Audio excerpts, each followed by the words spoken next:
No, what were they charge? $5 a book?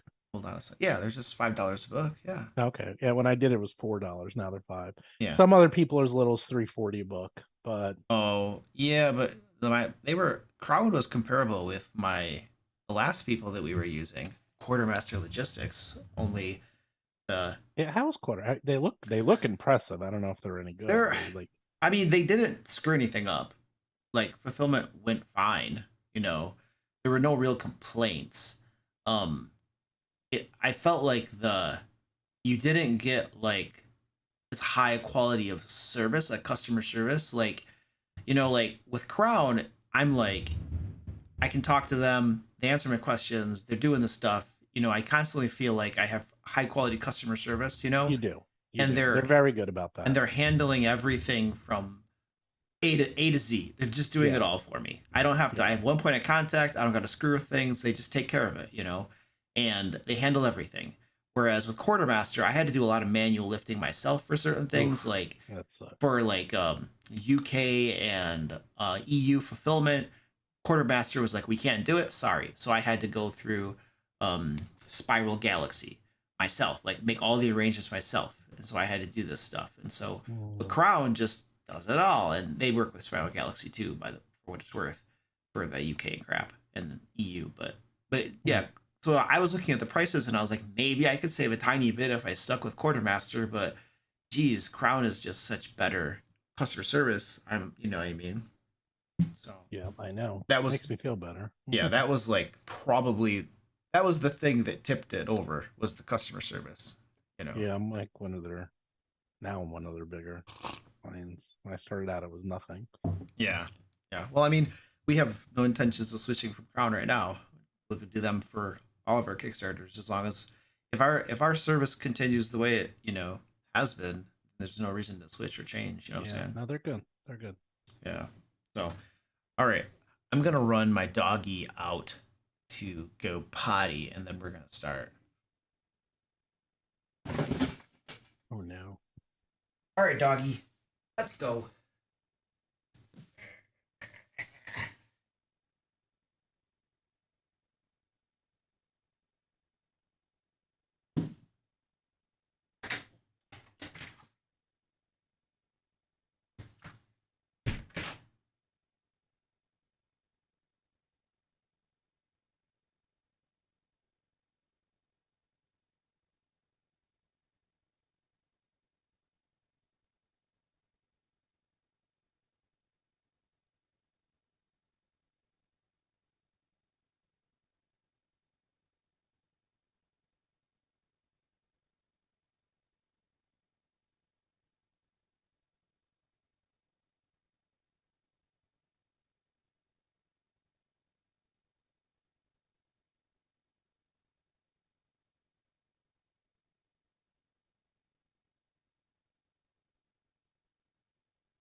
Man.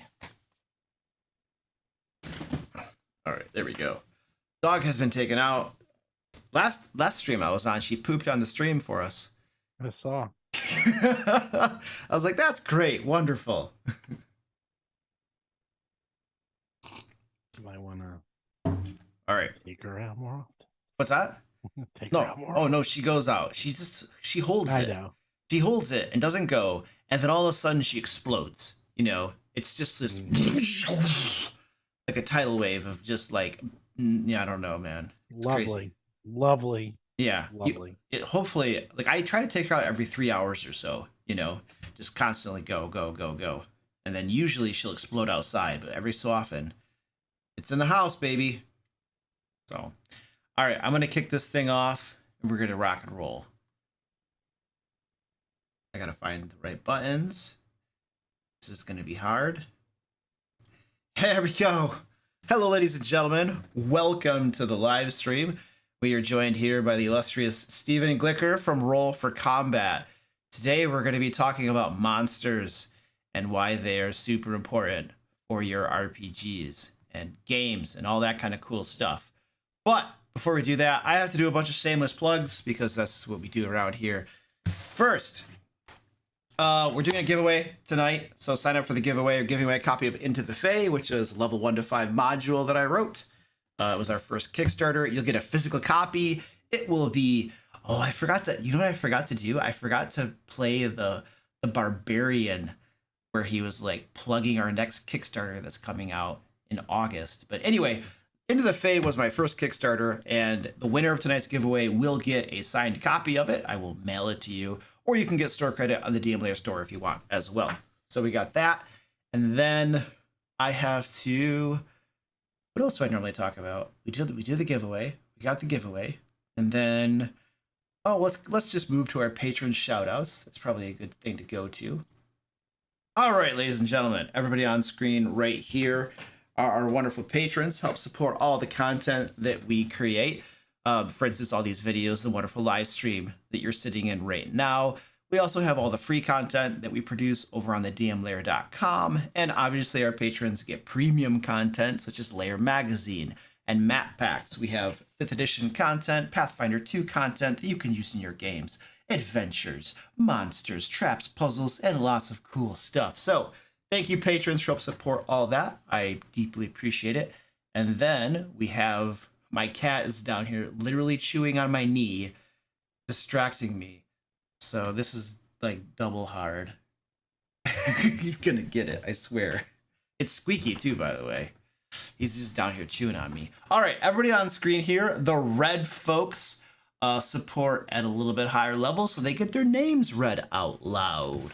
Here we go. Adam B, Alex S, Alexander O, Alex S, Amanda W, Ambers, Andrew P, Angelique K, Art Soccer, Arutha, Ashley, Brandon A, Brian O, Cat, Chad F, Chad K, Christian V, Christine B, Christopher G, Clay W, Coinslack, W, Contrary Gravy, Dan S, Dazzwood Up, David S, David W, Derek E, Don D, Doug, Duty K, Dungeon of Terra, Dutch, Ed R, Edward B, Edward L, M. Fravo, and Dorian, Eric B, Flux Forest Brew, Gamian, Gene H, Derek Throwaway, Goliath Cleric, Gravy Chorin, Greg P, Gregory H, Guapo, GVTM, Harlan S, Heart Ungaled, Helltong, Hinhanta, HLD, Iron Cascade, It's Mayoban, Izzy T, Jackie Pizza, Jake L, Jacob K, James L, Jan F, Jessica J, Jim P, J Long, Joanne P, Joe E, John A, John P, John the Wicked, Jonathan V, Jordan A, Joseph H, Joseph W, Josh M, Josh S, J, K, Colin, Kirby, Curry Claw, Laura L, Lionheart, Linda, Matlock, Mama Dragon, Matthew C, Mighty Loki, Mirostal, Mitchell, Mo20s, Moon, Mordakin, Mr. Owl, Mr. Lankanu, Nerd with Glasses, Neareth, Old Man Mage, Pancakes, Penguin Butt, Pethnick, Pork Chop Bacon, Psycho John, Puppet Master, Ramus, Randy B, Rebar, Renner C, Robert J, Robin B, Russell L, Ryan, Sale R, Sakura Shadow, Shane L, Sheila 9, Sheila A, Simfan 99, Soul of a Son of a Sofa Man, Soul Naya, Stan the Man, Stephen G, I don't know, it's got an F in it, I don't know what that's supposed to be. Stephen G, Stephen T, Steve L, Steve S, Sturm, Tactical Tokens, Taryn, Terry V, The Three Quarters Hospital, The Old DM, The New Bad Hombre, Thomas F, Timothy T, TK, Tim T, Tom T, Travels the Lost Trinity Series, Tyler R, Unalloyed, Undying Warlock, Valagor, Victoria Q, Vladimir S, Walt O, Wesley K, William C, William D, Wolf's Love, XX Redrum, Yol R, Zachary J, Zombie Trami. Woo! All right. Oh, by the way, we are also raising money for Stack Up. We still got that going on. Our goal is, it's up here. It's $10,000. We're at $2,500 right now, so we are a fourth of the way there. Stack Up is a military charity. They help promote positive mental health and suicide awareness and prevention for our veterans and active duty service members. So if you would like to help support Stack Up, please do so. There is a link in the chat somewheres where you can click to donate. And if you do donate, you can see at the very top of the screen are the wonderful things I get to do to celebrate your kind donations. For $25, I do push-ups. $50 I dance, $10 I sing, and $500 I sing and dance. I literally had somebody donate $100 and they told me, Luke, please don't sing. I don't know why not, but that's what they said. So anyway, if you'd like to donate, please feel free to do so. All right. That was me. That was me who donated. Told you not to sing. Really? No. No, it wasn't. It was Mo. I know who it was. It was Mo20s. He's one of my patrons. I know exactly who it was. You're like, wait, that's you? I thought that was someone else. No, I know it because we have every month my patrons at the $25 level and above. We have like a monthly hangout where we are on Zoom and we all see each other. And I've seen him. I know he's a different person. I know what he looks like. So I know it wasn't you. So you can't fool me, man. I'm way ahead of you, dude. Way ahead of me. You're too smart. Yeah. For your own good. Yeah. All right. So, somebody in chat asked if I split $50 into $225, does that mean you have to do 2 sets of push-ups? Sure, I guess. I think it should be exponential. You have to be $500 for 2 sets of push-ups or something. Yeah, I don't know. We gotta spicy it up. All right, let's talk about monsters. Sure. Monsters are important. When I reached out to you and I was like, hey, you want to come on a live stream? You were like, yeah, let's talk about monsters. So what's your beef with monsters? What makes them important? Why should game masters care about the monsters? So Mark and I were actually, before this stream, we were talking in my stream, and he said that monsters are the second most important thing in a TTRPG that gets no love and no one talks about them. Mm-hmm. And so this might give me a minute because it might take a little while. So you have a game and you have a game system and a TTRPG. Now, a TTRPG is nothing more than a story-based system with rules. Okay, that's what role-playing games are. It's storytelling with rules. And stories are based around one thing. All stories, if you ever take a script writing or story class, conflict. Okay, you need to have conflict. Without conflict, there is no story. Simple as that. And conflict doesn't have to be physical conflict. It can be internal conflict, external. There's a lot of variations of the term conflict, but conflict equals story. Now, if you have a game, which most TTRPGs are based on, which is mostly combat, you need to fight something. And if you have a story-based game with rules on fighting, unless you're fighting each other, you're probably going to be fighting monsters. Therefore, you need to have monsters to fight. And that is the backbone of most TTRPGs, whether you realize it or not. All these cool spells, all these cool abilities. Everyone's talking about how they're building their PCs, they're building their, characters, what they can do, what they can't do. That's all to fight monsters. That's all to fight enemies and build conflict. And people don't really think about the monsters so much, especially if they only take, 2 or 3 rounds to kill and that's it. And they get to try out their cool stuff and see their cool stuff in action. But the problem is that, and this is not just for 5e or Pathfinder, this is all these games, is that people, because combats are so fast, sometimes they don't think about the monsters enough, or they don't think about the importance of monsters. And that's where I step in, is that, when I was a kid, my favorite book was the Monster Manual, as were all my friends. And we just sat there for hours looking at, I have mine right here. In fact, I have my original Monster Manual. Look at this. My original Monster Manual when I was a kid. Even has my little ad. Look at that. When I was a kid, I wrote my address in there. Oh, there you go. Just in case it got lost. Nice. So, and I've memorized every single page of this thing. And just looking at these pictures and thinking, especially back then, it's not like today where you can just look up anything. Mhm. Like if you wanted a picture of a dragon, you had to find one. You know, Yeah. I wanted to see a picture of a harpy. Here's a picture of a harpy. Yeah. Who the heck knew what a harpy looked like? Who the heck Mhm. knew what a griffin looked like? Now it's like Griffin. You can just go to Harry Potter, right? Like Griffin right there. It's like all this stuff was, like brought out our imagination. And this was like the best part of D&D was the monsters. We Mhm. didn't talk about character builds. We did talk about spells a lot, but we talked about monsters. Monsters. That's all we used to talk about because this was the cool stuff. This was the stuff. No, we didn't talk about, no one talked about how they built their characters. No one ever talked about that. They were talking about their characters, but no, there was no character build. None of that. None of that existed. No theory crafting. Mhm. But Yeah. everyone could talk about the monsters because we had that in common. Because everyone would either fight the same monsters or read about the same monsters. So that was the core connective tissue for all Yeah. gamers when I was a kid. Yeah. And I remember when I was yeah. playing in the earlier days when I was playing, like the internet was just getting going. So like you mentioned theory building and crafting characters, it's like that didn't exist. Like you come up with your own crap. You couldn't go to Reddit or watch a YouTube video to see what the most broken combo is. It didn't exist. So Yeah. definitely. And someone actually said here, what about fighting other people, detective puzzles? Yeah, you're right.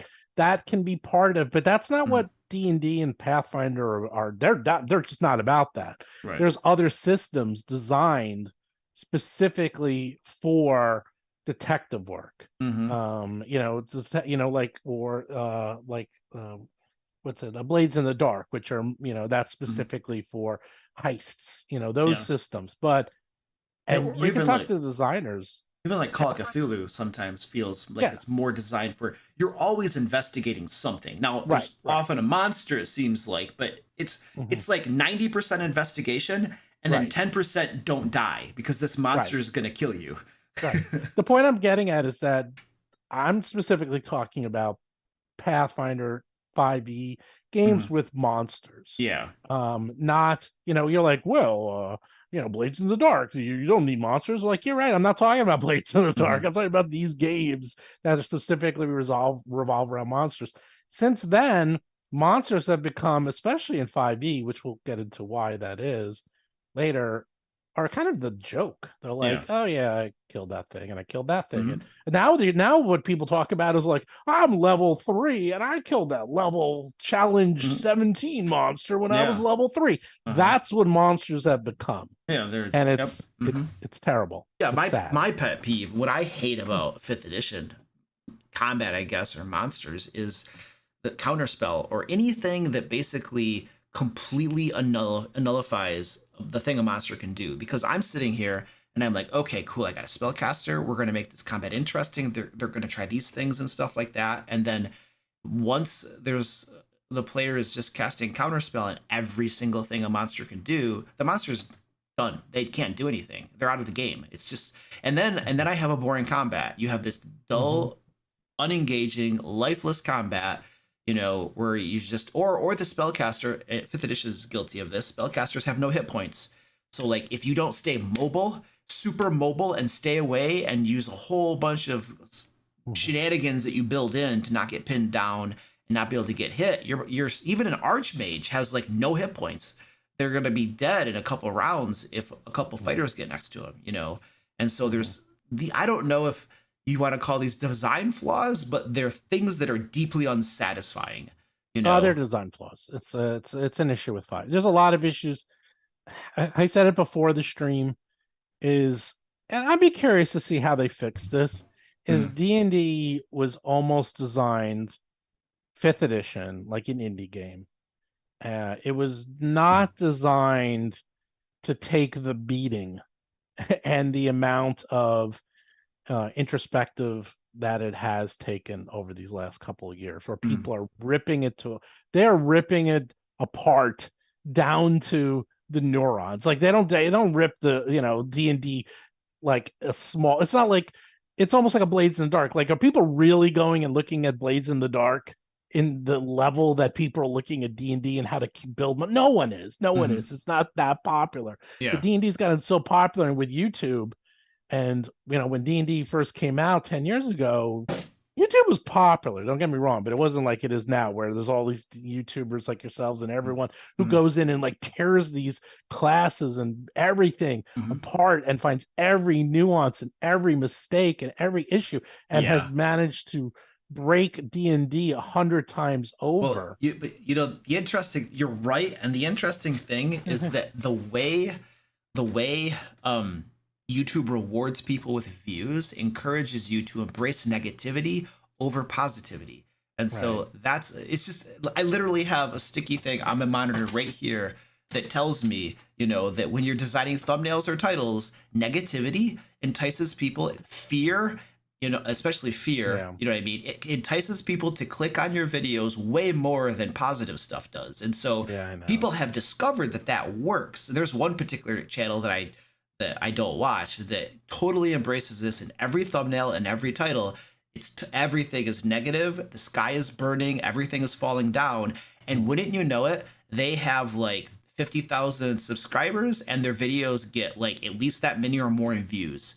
It's like just crazy because it works. And so when you talk about people who rip things apart and find all of the mistakes and stuff, one of the reasons they do that specifically on YouTube is because it gets more views than if you just talk about all the positive, cool stuff. It's just a fact. You know what I mean? So I think, conflict sells, baby. I told you, conflict. Yeah. It's interesting. Interesting conflict. Mm-hmm. So anyhow, the big problem I find with 5e monsters, especially, is that they are just seen as speed bumps. They're just not that interesting. Yeah. Not always, but that's a big issue with it. And there's a lot of reasons for it. One of the biggest reasons, and I've said this before on my channel, is that 5e monsters kind of have issues is because of the stat block. So the stat block, and again, this seemed like a good idea at the time because 4th edition kind of did this. And they probably were thinking, okay, we're going to make this really easy. We'll come out with a block for monsters. So it's very easy to read. It's just a stat block. It's square. It has everything laid out.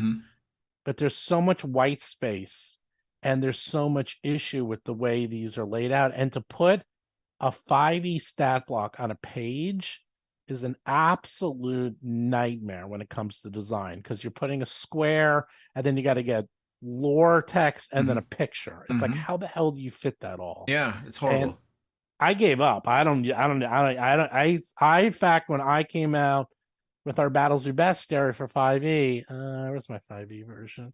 Nope, it's upstairs. I don't have it here. Well, anyhow, I got my Battles of Bestiary for Pathfinder, but I tried to do it. And I looked at everyone's book, and I looked to see if anyone did what I called liquid layout. Liquid layouts where it flows around the monster as opposed to a stat block. And the only other person who did it, there was one other company who did it, and that was Kobold Press. Yeah. But they do a abridged version. They still do their strength. They still do the ability scores in a block, so it does limit where they can put their images. Their images are in only 2 locations. Yeah. So I said, nothing's in a block, not even the stats. I don't care. Yep. And I asked all my 5e friends, do you think that's okay?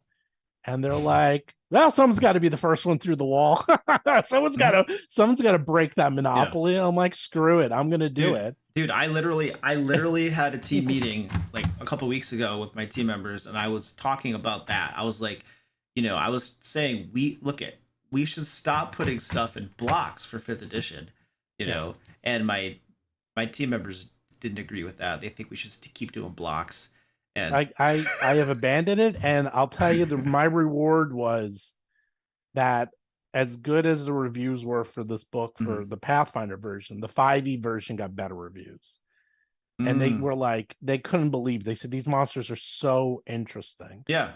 And I'm like, because They have a ton of space. Right. We can put in a lot of cool stuff. That's what you were talking about before the stream, is that stat block artificially constrains what you can put into the monster, because you're constrained by layout, you're constrained by space, and if the top part of that block is all like fluffy bullcrap that you don't need, then you only have a tiny bit of space where you can actually put special abilities, And so that stat block. And by the way, not only does that stat block constrain you when you're designing a monster, but the person doing the layout, it takes way longer for them to put stuff into a stupid stat block than it does to just do liquid layout. And also I found that almost always what happens is you're in InDesign, right? You're doing layout, and you're not going to design a stat block from scratch every time. You're going to copy paste the last stat block that you did, right? And so then what happens is you get copy paste errors where something from the last stat block carries over,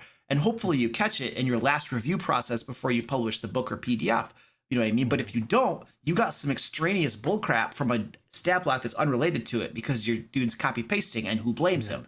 You know what I mean? So yeah, there's like so many inherent problems with it, and I'm just like, I'm hoping we could right now. I know one of my team members is on right now. I'm hoping that we can talk and convince them so that they'll just be like, okay, Luke, let's stop with the stupid stat block crap. It's starting. So this was 2 years ago when I did my 5e battles of Bestiary. Since then, I've seen more people do it. I think it's like someone has to be the first one. Not only have I done that, and I was telling you before the stream, they don't have a standard format for traps. So I created a new format for traps. I basically created design elements for 5e that will be standardization. And part of it I also got because of Ian World's advanced, what's their thing called? Level Up. Their level up system, which is, basically 5.5, they came out with a lot of cool items. And Paul Hughes, who writes Level Up, he writes all of our 5e stuff. He writes and just help design Level Up. So he knows 5e very well. He knows Level Up very well because he wrote it. So, between the two. So Level Up was starting to do some very interesting things with their layout. So I'm like, if they can do it, and if Cobalt can do it, not only am I going to do it, I'm going to go all the way. Like they went halfway, I'm going all the way. Nothing's going to be, I'm breaking everything out.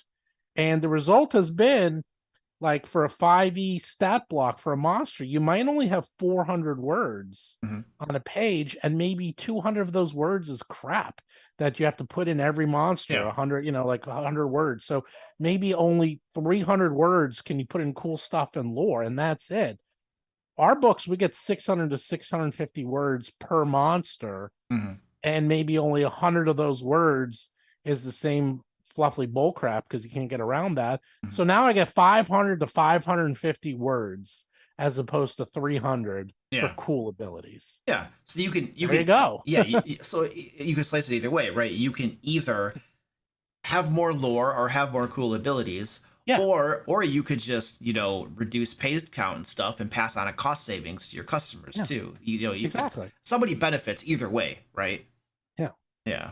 Now again, I'm not saying this was done maliciously. I think they had good intention, and I know why they did this, because they being WotC, I think, were trying to make D&D a very light narrative game at the time. They went from super crunch, like 4th edition, which was so heavy that I couldn't even design a character without the app.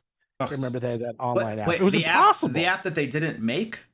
No, there was an online builder for. They did have one. Okay. Yeah, it was actually really good. Okay. You had to pay for it, but I forgot what it was called. Someone I'm sure in chat will remember. Wow, it was impossible. Wow. Because when I first started making my Pathfinder 2 characters, it was a little intimidating, like doing it manually by hand. And then I found an online site that was free, and I was like, oh, cool. Path Builder 2. Yeah, exactly. That's what I used. And it amazing. So the cool thing too is that like Paizo allows Path Builder 2 to exist. It doesn't shut them down, because there were other 5e sites that would allow you to build 5e characters, but they all got shut down. They can't be shut down because they're OGL. That's actually the thing. if you're OGL, oh no, the Pathfinder. Oh, No, sorry, D&D. I don't think it's OGL. no, D&D. That's why they can get shut down. Yeah, well, So a lot of the character building stuff isn't, you know, especially now whatever's in the OGL they could probably have on their site, but a lot of people are using things that aren't in the OGL, like all these feats and special classes and stuff, you know. mhm. And so once they start putting those on their site, that's you know that's a no territory, you know. Yeah, I So mean, the thing is that I'm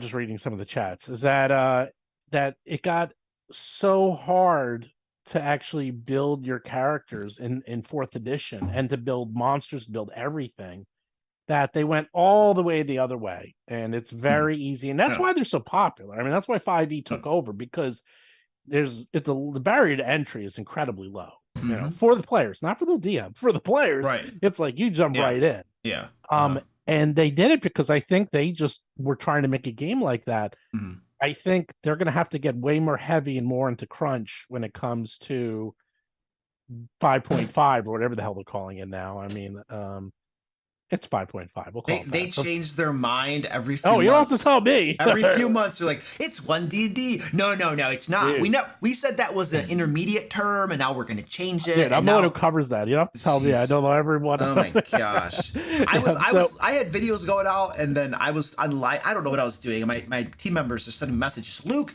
they're not calling it 1D&D anymore. You got to change what you're saying. I'm like, this is stupid, man. I know. I called it. Well, I was calling it Advanced Fifth Edition, but people said don't call it, because I was a bit annoyed because that's the history, because it used to be called Dungeons and Dragons, but then they were trying to screw out the co-creator, Yeah. so they made Advanced Dungeons and Dragons to rip Yeah. them out of the royalties. Yeah. So I was calling it Advanced Fifth Yeah. Edition, but then people said that's what people call level up. They call level up Advanced Fifth Edition, so I don't call it that. So I'll just call it 5.5. So 5.5, you know, it's a quick comment. It's amazing the tradition D&D has of trying to screw people over. Like they were doing it back in the day with the Advanced Dungeons and Dragons. Who was the co-creator again? David Arneston, or what? Yeah, David Arneston. Yeah, exactly. So they were trying to to screw him out of his commission, basically. Correct. And then obviously in January, December, they tried to screw everybody out of everything. Yes. You know, it's the amazing tradition. That was the third time, really third time they did that. What were the other two? Well, no, the first one was when they came out with fourth edition.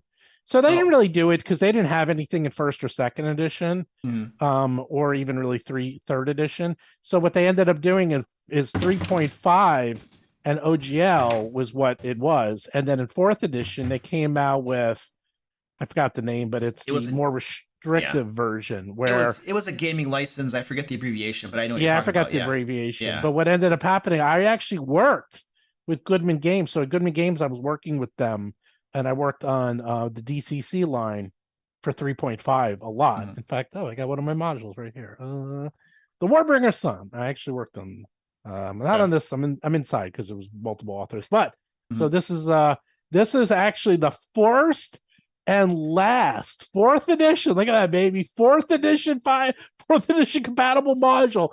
Yeah. I think this is the last thing they ever did for them in the first and last, because they couldn't make any money. Yeah. And that was it. And is that because and that's where DCC came from? So they made their own. They made their own game. Yeah. So Wizards was taking such a big cut that they couldn't make any money. Is that basically the gist they were taking cut. It was just they were very restrictive.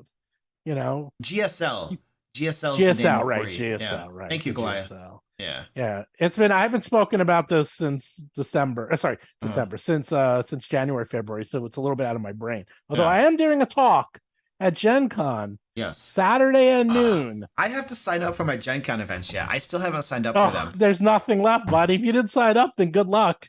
I guess you can hang out with me. Yeah, I'll do that. Yeah, no, I didn't sign up because I was gonna do it the day of and I was too busy, and then I was like, I can do it the next week and I was too busy. I'm just too busy. I'm like, I don't have time to sit down and see what the events are. And I've been told the Gen Con's so big that you got to make sure your events are close to each other, otherwise you're never going to get to them. Have you ever been to Gen Con? No, never. And never. So I'm like Gen Con virgin. I love them. So I'm like, I never had time to sign up for my events, and so now I'm probably screwed. But it's screwed. Yeah, but what am I? I'm just gonna walk around. I'll meet you there. We'll go out. I'll show you Cool. everything. I'll I've tell you. been there 100 All right. times. So I'm gonna be I'll with Dungeon Coach. Will be with me too. We're gonna hang out a lot. okay, He I'll and I, show you guys yeah. all around. We'll I'll we'll we'll introduce to everyone. we'll meet up with you. We'll just hang out with you because I'm screwed. Yeah, no, seriously. I can get you into games. I'm like, you know how I am. I can convince anyone of anything. I'll get Okay. you into stuff. Okay.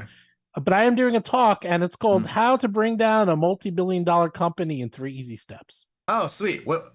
You're not gonna tell us the steps now, though, are you? Well, the steps are.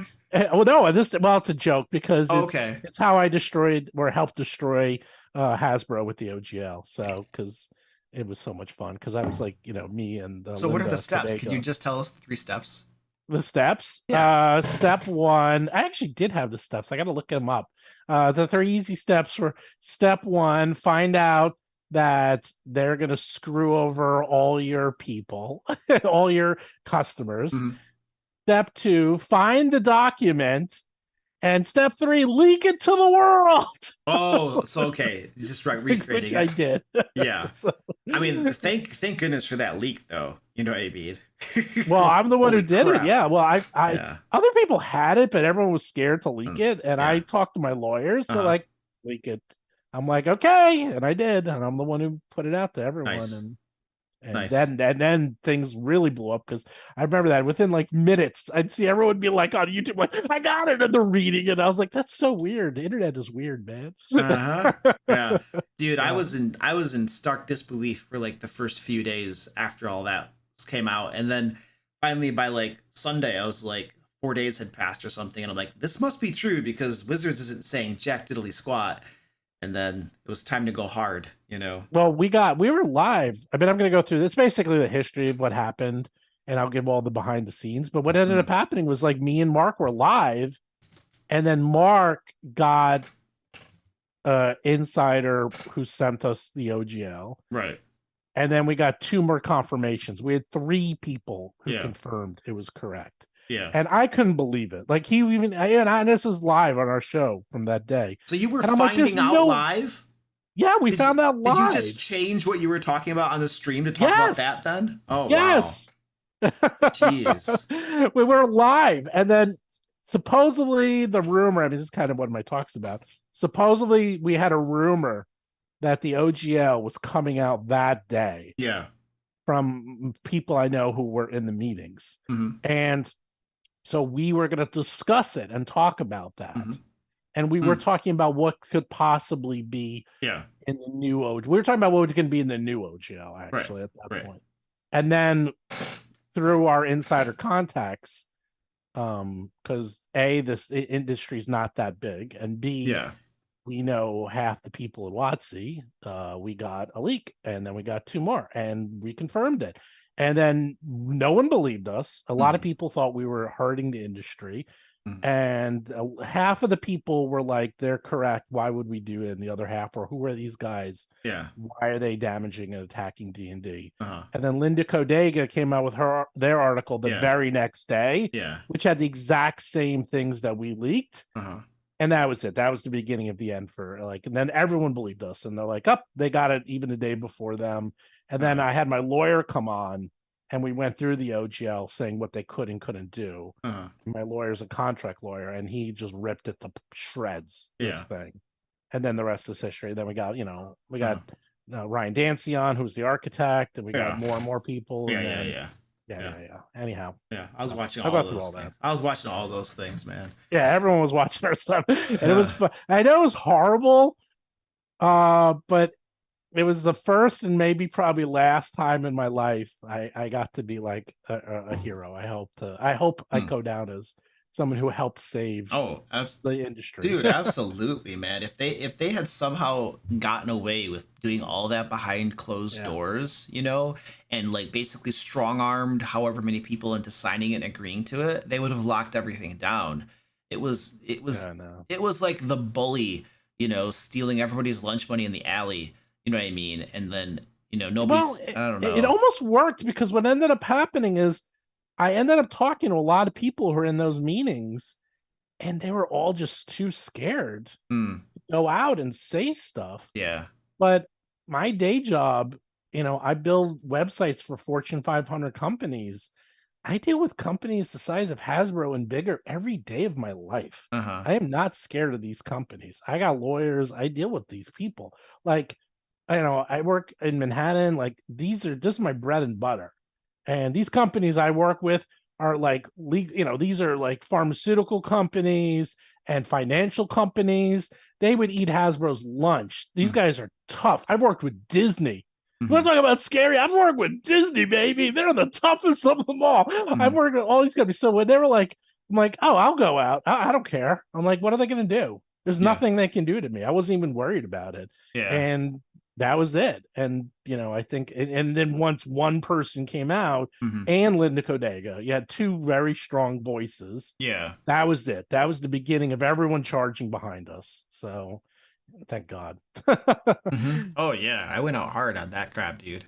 And then Yeah. Will from D&D Shorts was going hard. There were Yeah. several of us Yeah. that were just kind of like, going at it. Instructo Boy Yeah. started interrupt. He did drop the OGL leak first, but he's been on my show. I've talked to him a lot. Mhm. No one believed him, and everyone was giving him crap, and then he kind of walked back. And also, his was so early, and it was right before the holidays. It actually was bad timing, and a lot of life is timing. Like, his was not the best time for that to come out because no one was paying attention. It's during the holidays. It just was. He could have probably made traction on that. I believe that because he beat us all. And then when ended up happening is oh, someone's like, oh, this is how we defeated the OGL monster story. Okay, we'll go back to monster in a second. But yeah, Yeah, let's go but no, into what ended up happening monsters in a is that second. it happened on like January 6th, I think. It was like after the holidays, everyone's relaxed. There's nothing going on. There was no news. I don't know if you remember, like the first 2 weeks of January, Mm. there was nothing. Uh-huh. January 5th, I think it was nothing. There was nothing in the news, totally dead. Yeah. Perfect timing for a story like this to come out Mm-hmm. and then it went in bunkers. Mm-hmm. Yeah. That was Back crazy. to monsters. Yeah, we should talk So about monsters some more. yes. Uh oh well, it came out because we are talking about why they did it. So if you remember, fourth edition had these really nice stat blocks for their monsters. I actually like them. They Mhm. were tiny, they were small, and because fourth edition ran very much like almost a card game or an MMO, Mhm. it was very power oriented. Remember, you had like your daily, your Yeah. encounter ability, and your at will ability or Yep. something. Hmm. And so it had them broken out and it worked very well. And they were very compact. I don't know if you remember that. They're very compact, small blocks, and Hmm. you can get a lot of information. And those are good monsters back then in a Hmm. very tiny area. It was a great design. Hmm. So I think they thought, let's do that again. Yeah. They just messed up the design. They put in way too much white space. Hmm. It's way too, it just I personally believe that they had to figure out how to fill up a page. And when they saw it and they're like, oh, we got to write how many words per monster? All right, let's Hmm. put in a lot of white space. Let's just, they almost like purposely put in less. And this was back when they were contracting out a lot of the work to third Everything. parties. Like, was it Cobalt Press doing Cobalt stuff for Press, them? yes. Yeah, it was Yeah, like, they had like 3 full-time people. Like yeah, Wizards had like yeah, we used to talk. They had like that's a joke, but seriously, they had like 10. Like yeah, no kidding, they had like right, 10 yeah, full-time yeah. people, That's and like yeah, yeah, 9 yeah. of them were marketing. Yeah. Yeah. It's No, yeah, like, that's kind of like if I'm like their staff was as big as my staff. And so yeah, oh, no one was they're there. like, how do we just fill up pages with stuff? We just need to Yeah, make it look like there's content. yeah, and everything Jeez. was outsourced. They Yeah. used weird fonts. The Yeah. fonts are way too small in the book. Oh. They have like there's a lot of design decisions in 5e that I don't agree with. And Mhm. my background is also design, and I taught design for a long time. Design follows function, and if you have to be very, very, very, very careful with design for anything that is information based, Mhm. that's a reason why scripts in Hollywood, they all have to follow the exact same format. And if you are off by even 1%, they will throw out your script. They will not even read Yeah. it because people who do this for a living have to read all these scripts. So if they're not in the exact same format, so Yeah. they can very quickly get through them. Yeah, you were They get saying thrown before out. that, like, for instance, on certain pages, they expect to find certain things. Like, this is the Exactly. climax, this is the twist, this is the Yeah. et cetera, et cetera, et cetera. So they Yes. can just kind of breeze through stuff and then go to the important bits and Correct. see if, like, the important bits are actually cool. Yeah. They can actually, they don't read it in order. They read certain pages. Yeah. Which was, again, that's risky because then when we did the liquid layout for the monsters, because it's like, well, are you going to break away from the block, and are people really going to use that block? Mm-hmm. And my opinion was no, because I don't feel like the block was adding to the monster. I felt like the stat block was taking away from the monster, and what you would lose in quote readability, you would gain in more cool stuff. Yeah. Well, like, you know, you would just we were talking about how Cobalt Press doesn't do the stat blocks, and I Yeah, have they all don't of do it. Cobalt Press's stuff, and I never noticed that they didn't Yeah. use stat blocks until about 2 weeks ago. I was like, huh, because I Yeah, was they don't use stat considering blocks. bringing it to my team to get away with the stupid stat blocks and get rid of them. And I was like, okay, I need to see if anybody else is doing it without stat blocks. And so I went to Cobalt Press's books, and I'm like, they don't use stupid blocks. Nope, Holy they do crap! not. And I never noticed. Like, I've been using their monsters for like a long time, and I never even noticed the lack of stupid blocks.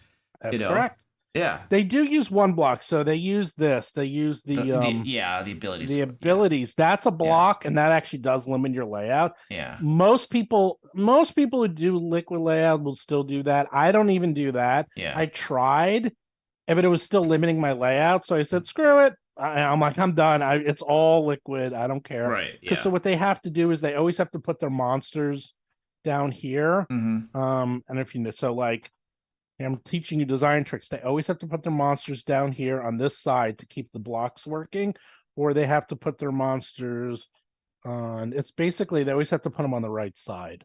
Oh, okay. Yeah. And the way I like to do it is I like to put my monsters on the right side on the right page and the left side on the left. Yeah. Well, that's the page. same way Paizo does it too, and it looks really nice. Yeah. Yeah, All they the always have to put them either on the top or on the right. Yeah, the pages have this balance and symmetry to it. Well, like when you look at Paizo books, it's just like yeah, it's like they're works of art from the ground up. Yeah, like so we do it this way. I prefer to do this layout. Yeah, it looks very nice. Yeah. I mean, hopefully people find this interesting, but like these are the reasons. Like, why do monsters suck? Well, because D&D sucks. Why? Because Pathfinder sucks.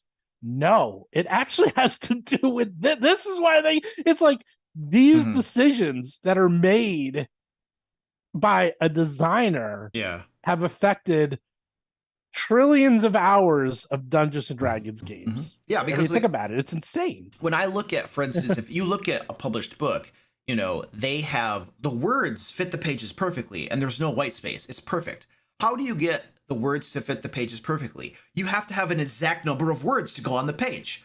And so if you want to have your layout look like that and you're designing monsters, they have to have the specific number of words that are necessary to fill out those pages and stuff. And if you have stat blocks that are further constraining it, you know what I mean? It gets that much more difficult to have your nice, pretty layout, you know, because nobody's going to accept a book that has, you know, crappy white space and layout. Not at least not from like companies of big companies like Wizards or Paizo. They expect there are certain like expectations, you know? Yeah. No, and also something they do that I don't do. Cobalt actually has a 2-column layout. 2-column layout gets you a little bit more information in there sometimes, depends how it's laid out. They do a really good job. I just decided not to do it their way when I was doing my layouts, is because I just didn't like having to always put the monster on the right side. That was my big issue. And so other than that, but no, theirs is good too. But basically there's really only 3 ways to do monster layouts. You could either do it the 5e way, which is just blocks, and that's what almost everyone does, but more and more people are going away from it. You do the Cobalt way, which is the majority. Most people do it this way, where you have 1 block and then monsters, and then you can do a 2-column layout, which actually 5e also does. Or you do it my way, which is the Paizo way, where we do have a 2-column layout, but it's really a 1-column with a sidebar. Right. Yeah. The monster goes on the side, but then you have as much space as you need.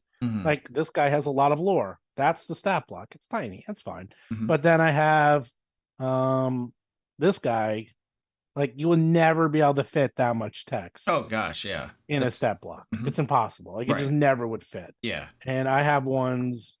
Wait, I have this guy here. Right, Schmirg. Where is he? Do. Too many monsters start with the word S. Oh my god! Every single monster. Here we go. Oh, that's not even the big one, but like this entropy demon, like Mhm. it's huge. Yeah. It's it's like so much space, and you Mhm. would never fit that. I remember trying to fit these. So what does that come back to? So back to monsters is that why then when I was going back and saying, well, why were our 5e reviews so good? And people, I was asking them, I was actually Mhm. talking to people like, why do you guys like these monsters? And Cobalt Press, both of them, because Cobalt Press monsters are very impressive. And the reason is because they had more to do. They had more actions. The Mhm. monsters seemed more interesting to run.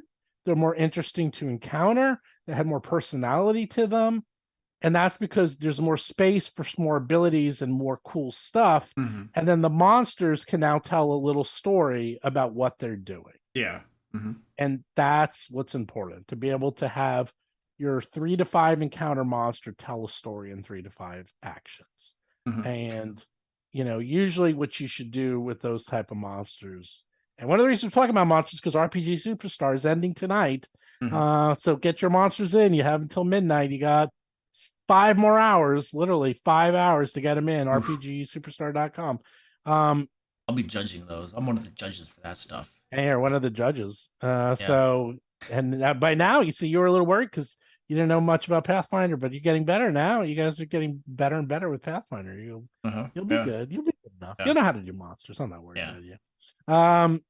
But now, the monsters can have a couple of attacks. It doesn't have to be claw, bite. Mhm. They can do a fear effect, and then they can do a breath weapon, and then they can like slow you down or throw you into a web, and then start concocting you, and you're like, oh my god, what is going on? And Mhm. like there's this whole story, and then instead of fighting it, you're like, he's gonna be cocooned and he's gonna be dead within like a round or two, and then you're like, wait, stop fighting the monster, go save Dave, and you gotta like go in and save him, and now you got an interesting encounter. It's like, Mhm. wow, this monster's not just fighting. It's not just a bucket of hit points. They're Yeah. actually doing cool actions that Yep. people will remember. Yeah. Mhm.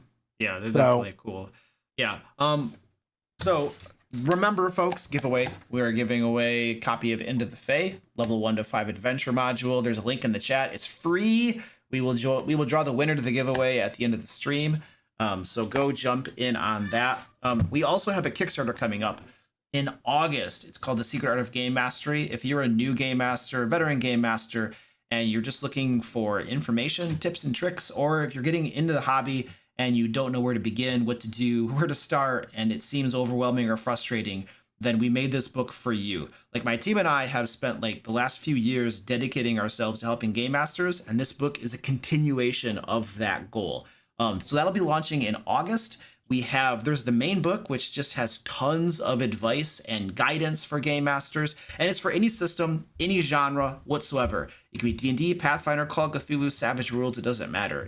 We made this system agnostic, genre agnostic, so it can help everybody. So there's a main book called The Secret Art of Game Mastery, and then we have a workbook and a journal as well. The workbook helps you prepare your campaign and your adventures, and it has templates for doing so. And also the journal is like for instance, when I'm running my games, I'm preparing my adventures, but then I'm also taking notes and stuff as things are unfolding. For instance, I keep track of like plot points so that I can have things that they made a decision, they did this thing, I can bring that back later. The journal is going to help folks do that as well, and it includes templates. These are the workbook and the journal have the templates that I use myself when I'm designing my campaigns, my adventures, and running my games. And obviously we tweaked it, and my team did some brainstorming to make them even better and stuff. But anyway, that Kickstarter is coming out in August. There is a link in the chat where you can follow it and get notified when it goes live. So, all right, those are my sleazy plugs. I had to get those in there. All right, let's take a quick break. Bio. I think I have to take my dog outside. And then we'll be back in just a moment. Dog always going dog. outside. Yeah. All right, we'll be right back.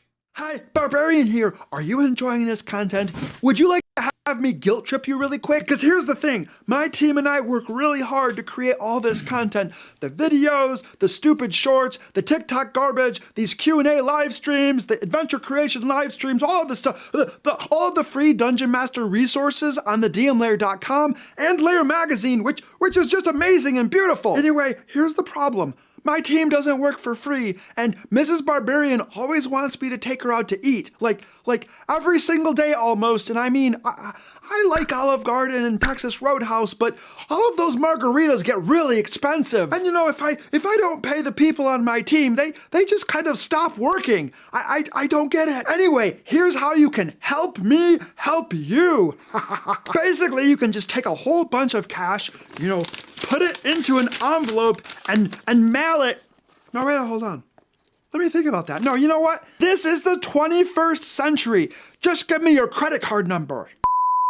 Okay, forget all of that. My lawyers have advised me to instead request that you become DM Lair patrons at the link below. I mean, it still allows you to send me money, but it's legal and you get cool stuff in return. For instance, every month you'll get a new issue of Lair magazine, which contains tons of Dungeon Master resources like adventures, puzzles, traps, monsters, magic items, and more. You see, I'm not just asking for a handout, which is what a lot of people do with their Patreons. I'm actually going to give you stuff in return. So yeah, just, you know, kind of click that link below and become a DM Lair patron, you know, so I can stop putting my foot in my mouth.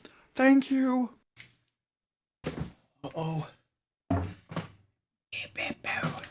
right. Well, I bioed and I got my tea, but I didn't take my dog out. Can you handle this for 2 minutes, dude? I was about to say I can handle it. All right, it's all you, man. It's not like I do this every week. All right, doggy. No, come on, tell doggy. me when I'm live again. You're live. We're live. Go for it, dude. Oh, we're live now. Yeah. Well, yeah. They've been watching you, man. They're just staring at you, dude. Oh, hi. I don't know what to talk to you about. So ask me some questions, people. Ask me why. Well, I'll tell you a few more things about monsters. So, the big thing with monsters, as I said, is if you're there's a couple. So first of all, you have to decide if you're going to be making your own, or if you're going to be using pre-made ones. And all the ones in Battles of Bestiary, and actually we just came out with brand new Strange and Unusual, which are really weird monsters, I have to tell you. If you want weird ass monsters, those would be the best ones, is that they all have multiple levels of attack. And since monsters don't live that long, usually, and people say 3 rounds. If you're doing 3 rounds, you're doing it wrong. Most of my monsters usually last 5 to 8 rounds because I like really torture my players. And I've had combats. I had a combat that lasted 2 months once. That's my record. 2 months. And you need to give them a lot of abilities. So there's the monsters, and the fight just keeps going. The same way that PCs can keep going, monsters should have lots of abilities. They just have to be much more focused. So, okay, what's your favorite monster you've written lore for? So, my favorite monster of all time is a monster called the Rook that Paizo made artwork for, and I believe it is in Agents of Edgewatch. They even have a full page picture of art for the monster, and they cut it. I'm still angry about it to this day. It was my favorite monster. It was I probably have it here. I could probably pull it up, but it's owned by Paizo now. Basically, it was a monster of crows in a trench coat, and they would like go around, and then they would swarm you and steal your items. Okay, you want to talk about a way to remember a monster? Damage? No one cares about damage. Disease? No one cares about disease. Steal your weapons and steal your magic items? Holy crap, will people remember that? That is that's dirty pool. That is nasty. So this thing, what it would do is it would swarm you. It actually, like, the birds would come out and they would literally steal your stuff and then put it back into the swarm, and then you'd have to defeat it to get them back. And people hate it. Oh boy, did they hate that. which is great because then people never forgot this monster. Like, and they were truly scared of this thing because that is the bad thing. The lore behind it was that the rook was considered a legend, and like people would say, "Oh, where'd the thing go?" Like whenever something disappeared in your house, you would say the rook took it, and it became like an urban legend of the area that it was this thing called the rook, and it really existed though. So that's my favorite monster, and damn it, Yeah. it never ever Well, dude, came to life. that's why it didn't come to life, because there are game masters like me who would have that thing attack, and then when it got reduced to like half health, it would run off. It would retreat, and it would take their magic items with them. Like that's what mine would do. No, it got cut for space. Actually, I Was mean, it? I spoke to it was Patrick Rennie, was one of my buddies, and yeah, he cut it. They had to cut. They cut for space. That happens all the time. And dude, they did all the art. They did a full page of art, and they did everything. Like why they would never cut it. They cut it literally for space, and he kept saying he'd put it back into the game, but then he got hired by WotC, and that was it. So.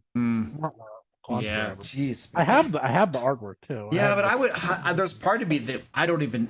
There's part of me that would be afraid to use that because, not me. Well, the players if they permanently lose stuff, it's like that. Well, you have to be a good DGM. You have to make it that they find it, or like maybe they find the rook's nest, but then they have to hunt it down and then they find it in there. But yeah, I get it, but I mean, still. You think they'd ever forget that monster? No, they won't forget it. But you're pushing the danger button with that monster. That's all I'm saying. That's the best one. Yeah, that's what I'm. That's you all want I'm saying. That, dude. If there's not real fear and there's not real horror, then you're not doing your job. Yeah. Well, I mean, then you are Disneyfying your game. Yeah. Well, that's what 5th edition is. Yes. For a lot of people, it's Disneyfying. There's no horror. There's no danger. There's no nothing. None. You can't lose. You can't even die. Once you get to 5th level, death doesn't even mean anything. Like the first time I was running 5th edition, and I had players drop to 0 hit points, and the players were freaking out, and I was like, oh my gosh,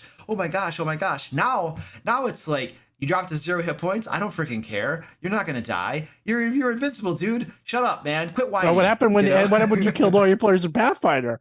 I bet you they were like, "What just happened?" Well, yeah, they got murderized. Well, you know what happened? I committed. I know what happened. I did something that I know I'm not supposed to do, but I also did it on purpose. So one of my golden rules for when you're running a new game system is don't homebrew a game system you don't understand anything about, right? So like you need to play it by the rules like it was designed until you have enough experience, could be years of experience, to understand why it is the way it is, and then start homebrewing stuff.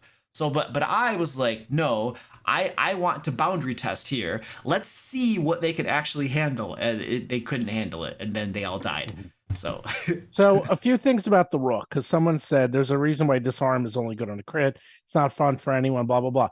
Okay, the rook could only take things that were light encumbrance. It couldn't take like real weapons, so it would only take small items from you.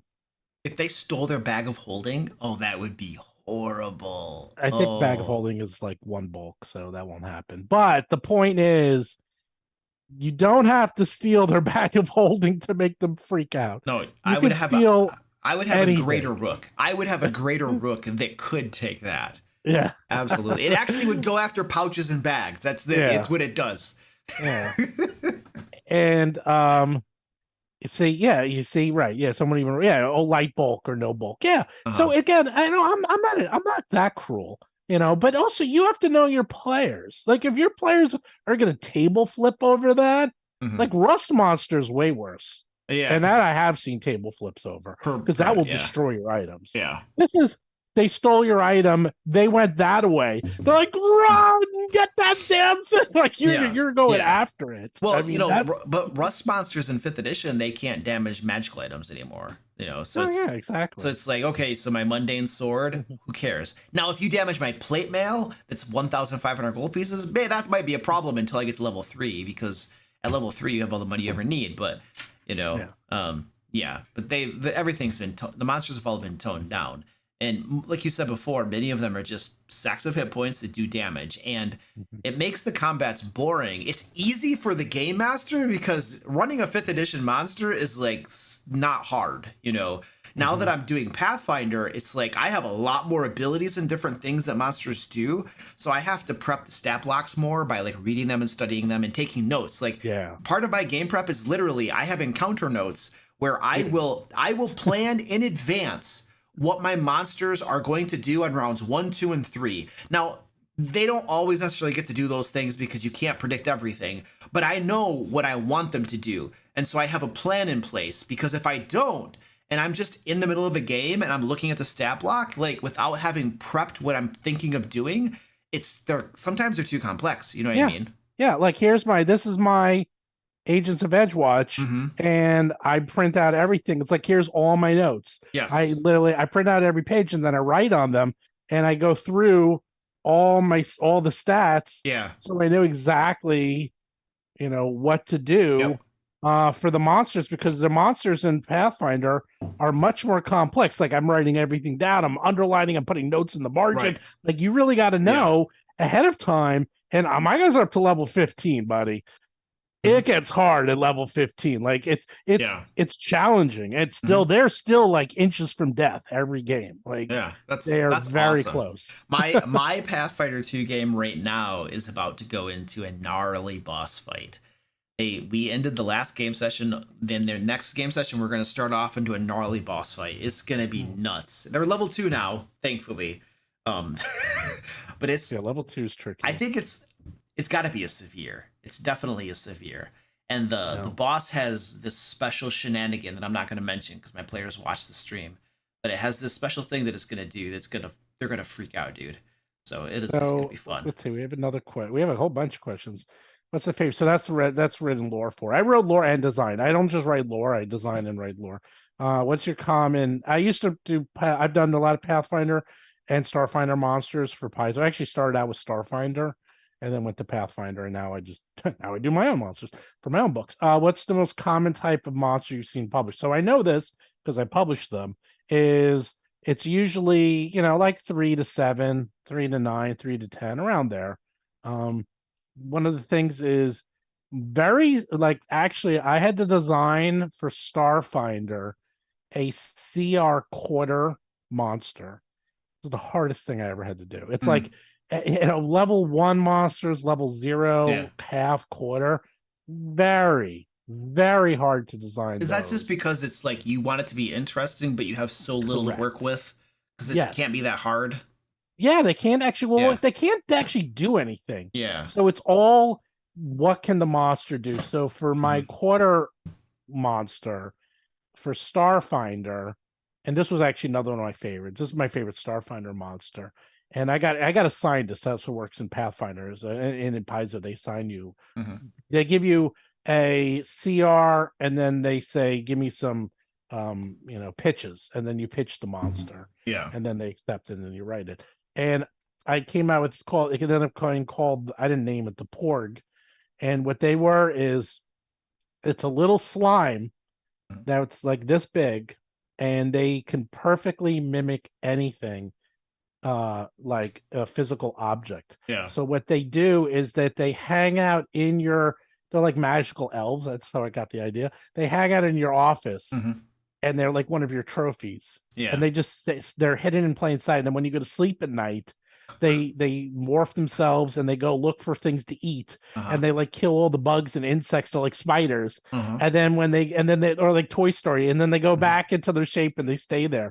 And people like to keep them as pets, and B, they keep them just as extermination, like cats. Like they don't even know where it is. Like, where's that Porg? Where is it? You don't even know what it is. You're like poking your things to find him, because he could have taken on the shape of one of your objects, and people don't even know they exist in your house. They just are there. And that's like, can you fight it? Sure, you'll kill it in one hit.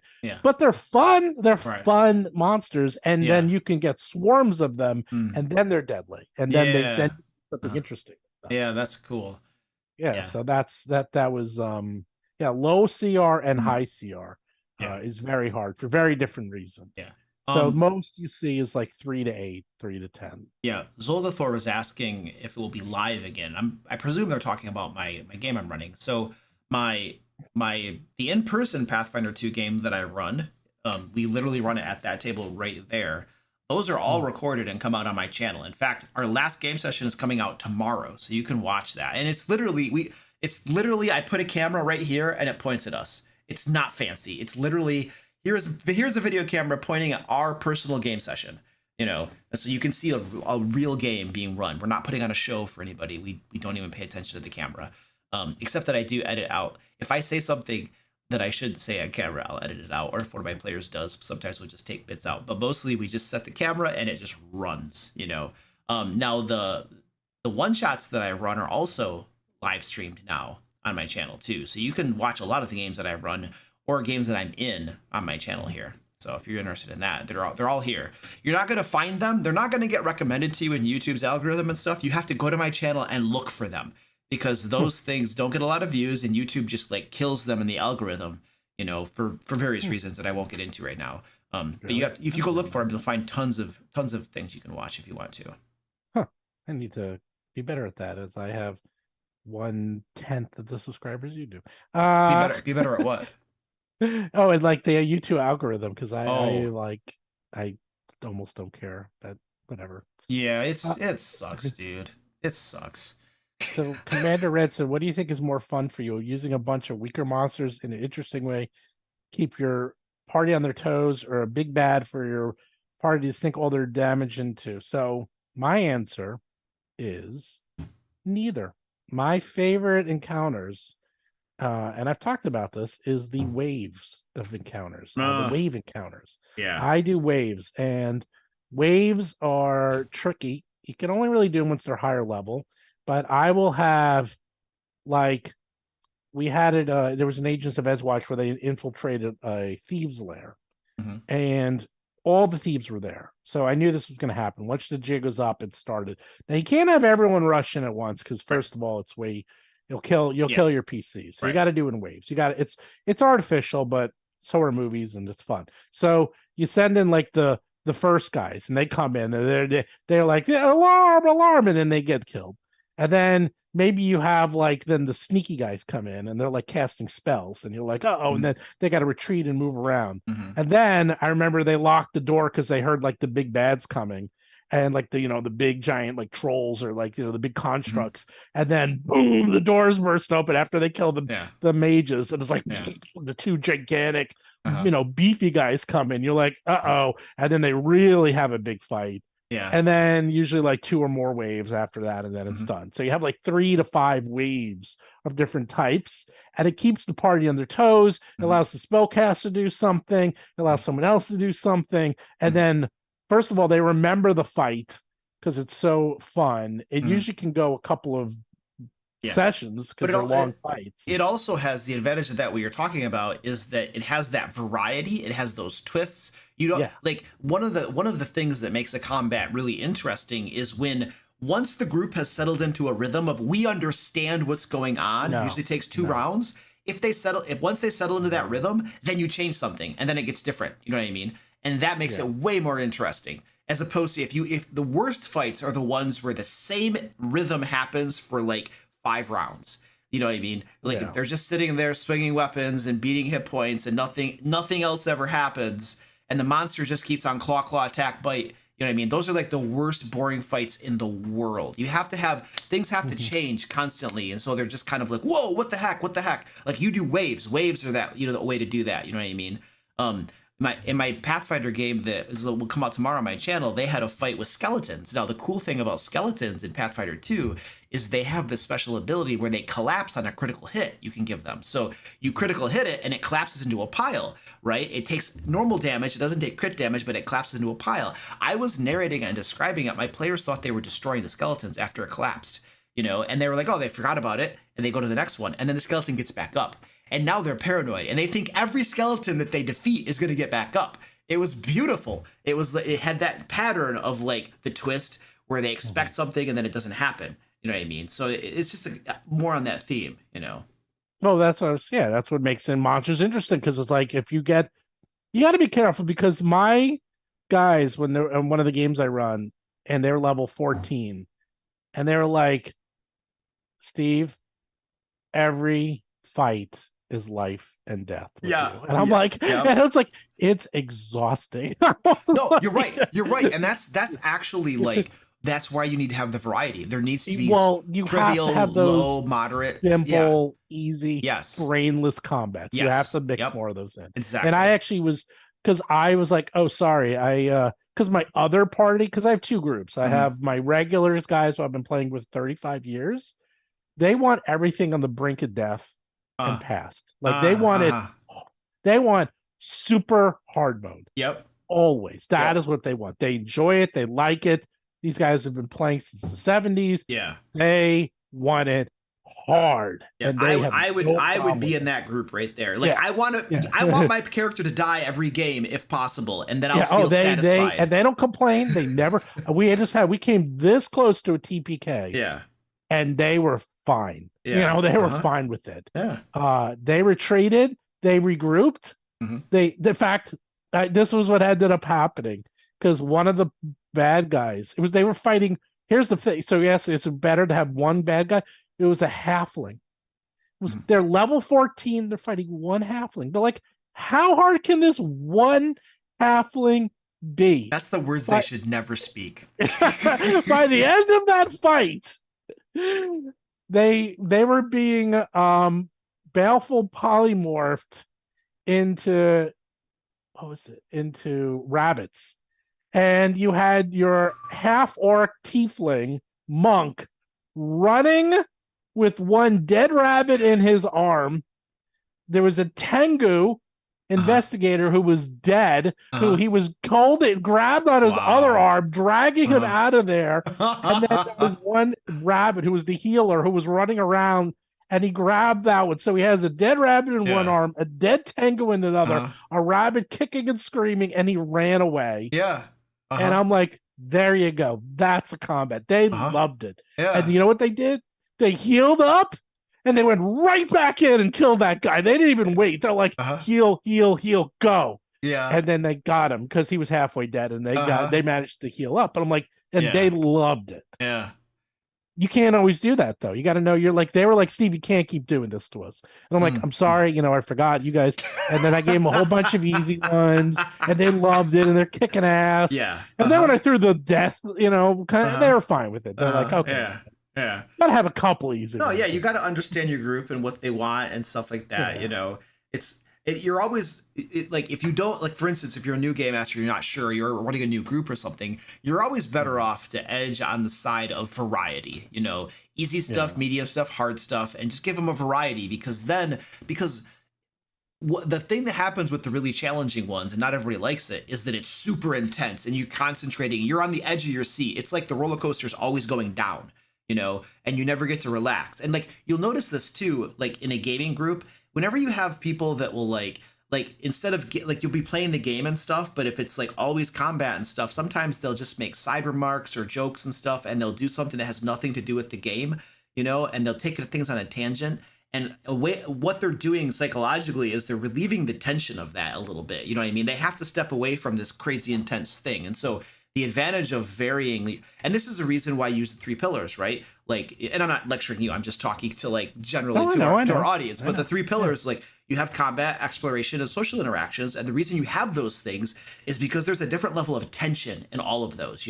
Combat's high tension. Exploration is medium tension, unless you're like a trap or something. Or it can be low tension, it depends. The social interactions are usually low to medium tension, And so varying that tension throughout, it's the same reason like the last Star Wars movie was horrible, because it was all high tension the entire time and it never stopped. Every scene was trying to one up the last scene and it never stopped. You know what I mean? There was no like rising climax, rising action climax, nothing. It was just totally unconventional, and it didn't work, in my opinion. Like, I don't know. I'm talking to the movie guy, but in my opinion, No, that movie sucks. as a movie, from the construction, the foundation, the building blocks of that movie were wrong. Forget about the actual stuff they put in the movie. No. They tried to escalate it, and it wasn't organic. Yeah. And like I'm the always be escalating guy, but that's the wrong way to escalate. You have to do it organically. Yeah, that was just artificial escalation. It Yeah, felt like the whole time. It was like two guys in a bar, and each of them is trying to one up the other to impress the girl. Well, let me tell you about the time I did this. Well, let me tell you about this and this and this and this and this. And the girl's just like, you guys are idiots, and she walks off, you know. Yeah, it was terrible. Yeah. So wait, they had some pretty good. There's actually a lot of very good. Oh, someone asked me why my house is slanted. Yes, I saw that. Yeah. It's not my house. It's my book. Everyone loves this bookshelf. The bookshelf is insane. It holds so many books. Do you have a link to where people can buy this in your streams? Yes, everyone asked me. Right, you have to have a link you could just send everyone. people. Make sure I get every week somebody asks. Make sure it's an Amazon affiliate link, dude. I'm telling you. Oh yeah, I should set that up. How much do you get for that? Even if it's not that much. It's probably not even worth your time, dude. Oh, okay. I mean, I don't really actually plug Amazon affiliate links at all, really, ever. But I do have some videos that did, and so I probably make about $30 a month on Amazon affiliate crap. That's better than nothing. Yeah, it's better than nothing. And I mean, if I were to spend all my time plugging it, maybe it would do something. But my team and I create a whole bunch of really cool stuff that I'd rather tell people about. You know what I mean? Yeah, this is the one. It's only $67. It's the tree bookshelf, 8-tier. Okay. It's it holds a ton, and at first it looks awesome, and it holds a lot of books. Yeah. And I have 2 right next to each other. I might get a third, but you'd be amazed how many. Now you got to securely anchor that thing to the wall. You have wall anchors, I'm right? on carpet. Yeah, no, it's anchored to the wall otherwise, because that's the last thing I was like. TTRPG designer dies by his bookshelf falling on him. It's I got this cabinet right here for all my minis and stuff, and I don't like messing with my walls, but once I had this thing up, I was like, I have to anchor this because this. Oh yeah. You start opening these doors, and the thing's like, woo. No, I do not. I hate drilling in my wall, especially the paint job. And I was like, I'm like, this thing is never moving. Next time this is coming down is when I move. Yeah. It's never ever leaving this wall. And I love it. Well, plus not everyone knows about it. But there was a good question here. Wait, I love fights when there's interactive stuff in the environment, oil barrels, collapsible towers, chandeliers, stalactite, you could drop a button, blah, blah, blah. I did talk about that. That's probably one of my best streams. The one you saw that you liked was using movie tricks in your adventures. Yep. And that is the best one, is that use the environment because you can't always fight the environment. And that's from the MMO days. That's like from the World of Warcraft days. Like, absolutely. All boss encounters and all raids have environmental effects because you need to have people moving. Yeah. And it also uses up their actions and makes them uncomfortable. And, my boss encounters always have environmental effects, especially the big boss. You never just have a fight. And you'll see that in video games. Yep. You see that in movies. You see that it's like there's a reason, because you need to have a lot going on. You need to have a lot of interaction. You have to have a lot of moving parts. You have to have people thinking. Yeah. And if it's literally just you fighting a boss, it's not going to be interesting. So. Yeah. Yeah, I think the challenging part of that is trying to, especially in 5th edition, you can just do whatever because the game is not balanced to begin with. But in Pathfinder, that's much more balanced. When you have these environmental effects, then you have to consider, well, how does, I might design my boss fight to be a moderate challenge, but then I have these environmental effects, and I'm like, well, did that make it severe? Is it still moderate? So I think that, just as I'm thinking about it, that's probably one of the things that I would be considering, when I'm designing that encounter, what the effect is. But hands down, I agree that it makes it more interesting for sure. Yeah. Well, you just ask Mark and he'll help you. Yes, Mark. I don't want to bug him too much. Every so often I'll ask him a little Pathfinder question, Mark, why, what? And then he'll give me an answer, but I don't want to bug him too much because, yeah. No, it's nice having the guy who designed the math behind the system. Oh, I agree. I save my Mark questions for the ones where I'm really like, what the crap, Well, for me, I ask him, I hate to break it to you, I play I'm always asking him questions right in the middle Oh, of really? combat. And like Oh, he's like, yeah. Steve, I'm like, well, the stuff I come up with, we had some really complex questions. Yeah. Like we were doing awakened animal, Uh-huh. and it was an animal that was level 15, and it cost like 9,000 gold pieces, which is way too much gold. Hmm. And they were like, well, when you awaken it, is it the level of the monster of the animal as a PC or as an animal? Because as they were just level 3 as an animal, but level 15 as a PC, Hmm. a PC minion. And Yeah. then he looked at it, he goes, it's not clear. Even he didn't know. He's like, it's Mm. not in the rules. I was like, Mm. aha, gotcha. Yeah, it's like usually when I find ones, it's usually ones even he doesn't know, or if it's like gotchas. And he's like, Uh-huh. yeah, go either way. And so we split the difference and made it. They raised it was level 8. There we go. Okay. So Yeah, could that's figure cool. it out. We're like, yeah, we'll do the middle. All right, And that's ladies, only 1,500 gold pieces. join our giveaway, guys. We got a giveaway. You can get a hard copy of Into the Fate level 1 to 5 adventure module. I wrote it. It's really cool. And I'm not just saying that because I wrote the thing. We'll draw the winner to that giveaway at the end of the stream. There should be a link in the chat where you can get that thing. All right, cool. I had to get that plug in. I know, yeah, of course you do. I'm trying to see what other people they had some questions. Yeah, about I saw one or CRs. two. I don't know if I can find it again now. Well, people are asking about like CRs, see, and like that. And like, here's the thing: in Pathfinder, the math is so. We have a joke called "the math is tight." It's a long running joke. Mhm. You probably get it now. The math in Pathfinder, people are like, what does that mean? What does that mean? That means the math in Pathfinder is so tight that if you add a +1 or a +2 Yeah. to your 2 hit on a monster, could be the difference between life and death. Like a +1 or Yeah. +2, really? Like, yeah, Uh-huh. it's a Dude, big difference. You know, that's interesting because I was noticing when I was creating a character for the first time that a lot of these feats and things give me like such tiny bonuses. I was like, what do I want all this crap for? I was used to 5th edition where you get bonuses, you know? Right. And then Pathfinder, I was getting these little tiny things and I'm just like, meh, you know? But now that I understand it more, it's like that because that really matters, you know? It makes a adds up difference. too, Yeah, trust me. yeah. Uh-huh. Because Yeah. at level 15, our monk has 235 hit points and an AC of 40. So, Yeah. like, Wow. that's you're like, whoa, like that is insane. Uh-huh. Like, that's really high. You know, that for whatever reason I was reminded of so as my team and I are now creating Pathfinder 2 stuff as well, one of the things that we do obviously is monsters. And what I was noticing the other day is that what was it? I think Zach had made some monsters for Pathfinder 2 and I was doing a game design review or something on them, I think. And I was going through the game mastery guide for Pathfinder 2 and just double checking like all of the different things, you know. And one of the things that I really like about monster design in Pathfinder 2 is it literally just tells you like if the monster, it tells you, you know, there's extreme, there's like it tells you the different like, you know, categories of like abilities and hit points and stuff, and whether it's extreme, whether it's high, whether it's medium, whether it's low, etc. And then it literally just tells you if your monster is supposed to be creature level 7, these are what you should give it. It gives you a range to give it. And you could literally everything you just walk through based upon the creature level you're targeting, and it gives you it just tells you what to do, and it's like wow, like it just helps you to build your creature so fast. And then one of the things I think you gave me a bullet list about things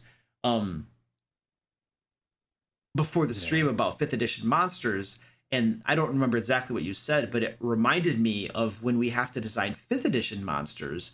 It's a pain in the butt, man, because you have to like it doesn't work the same way. You have to like change their strength and dexterity, and then you have to calculate their armor class and calculate their damage, and then you have to see then you have to take the average of the defense rating and then the offensive rating and average it and see if it's the right CR. If it's not the right CR yet, you got to go back and add stuff in and redo all of the different stats. It's like it's nuts, you know? Oh, because that was a design issue. That's a big problem. Mm-hmm. So the way that loot and monsters were designed for 5e was group based, which I don't understand why that doesn't make any sense.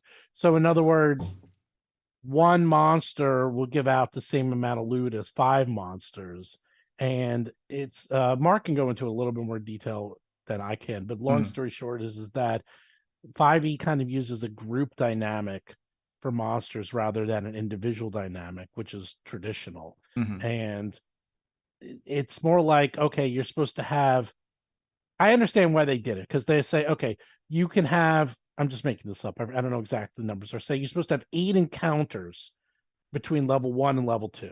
Yeah. All right. Mhm. Doesn't matter what the encounters are, you have 8. Mhm. Whether it's 1 goblin or 15 skeletons, it's 8 encounters, as Right. opposed to the old way, which is you need X amount of hit points, which means it could be 8 to 15 encounters. Mhm. So they decided instead, let's do it encounter based rather than 8 XP based, where Yeah. it can be variable. Yeah. And that also just allowed you to speed through the game and have a more consistent leveling process, which sounds good in theory, Mhm. but it doesn't really work in practice. And people have figured out, and most people now use milestones anyhow. Yeah, they So do. Yeah. milestone is better than both of those, to be honest. Yeah. Well, you know, for my 5th edition games, I always use milestone. I haven't used XP for 5th Everyone edition does. for 4 years, 5 years. I don't know. It's been a while. But Pathfinder 2, like I was saying before, follow the rules before you break the rules. I was like, we're using XP, and so now we're going and I'm just doing the XP stuff because I want to see how it works. If I feel like it works well or it doesn't work well, you know. And one of the things my players have noticed is that they were level 1 for several game sessions, and in 5th edition, your level 1 is 1 game session usually, and then you're level 2.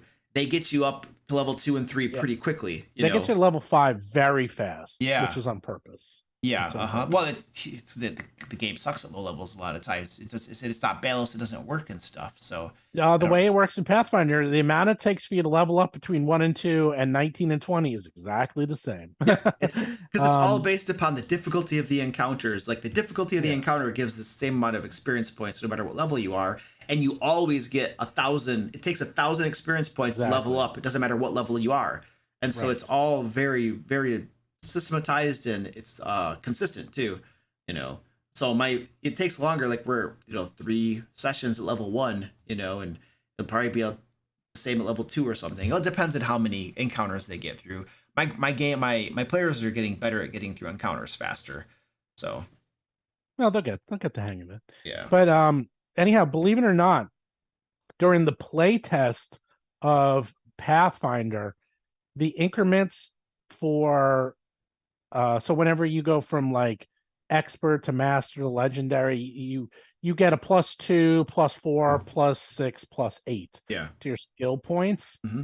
That was +1, +2, +3, +4. Wow. So if you thought the math was tight now, it used to be half of what it was. Yeah. So it was really, really tight. Mm-hmm. So a +1 was considered like astronomical.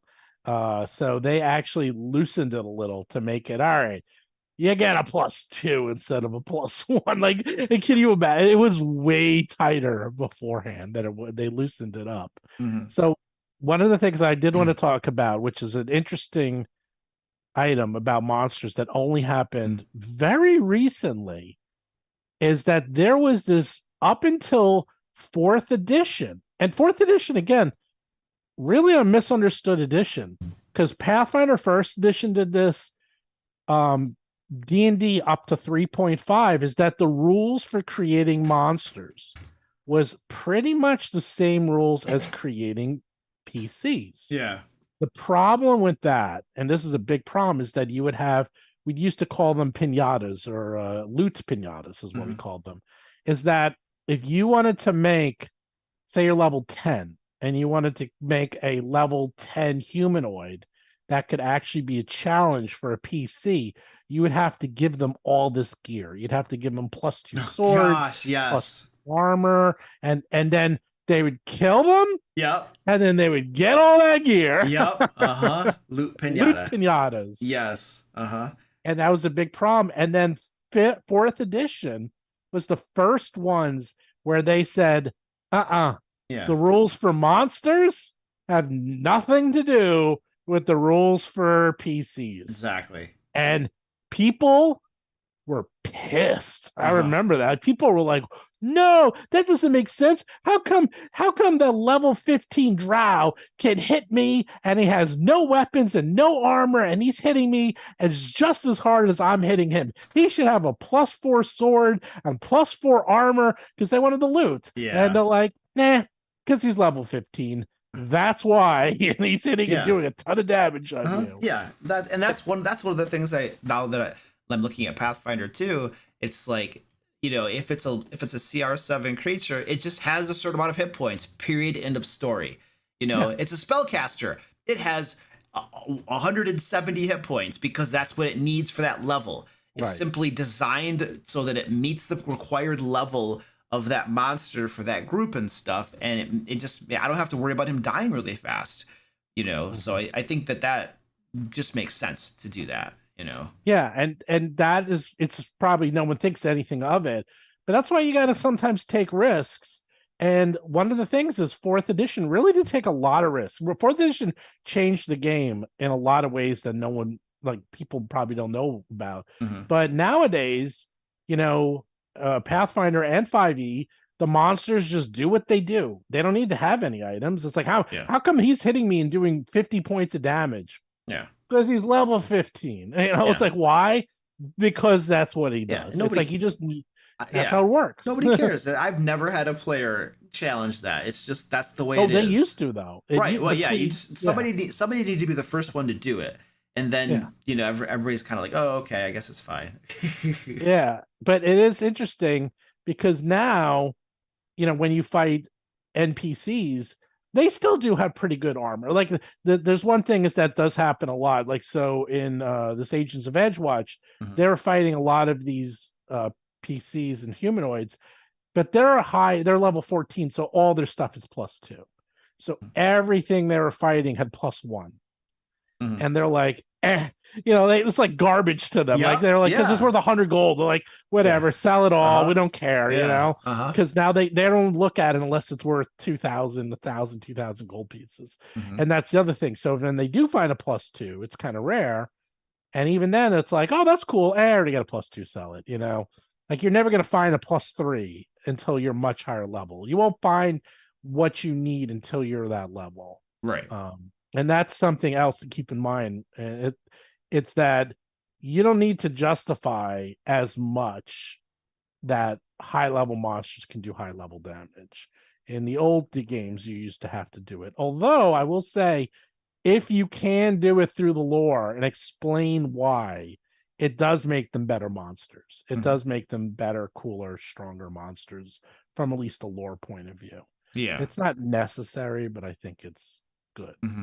Oh, there was a very interesting question here. By the way. Yeah, there was a question in chat. Have you ever thought about making a monster that's immune to magic weapons but vulnerable to mundane?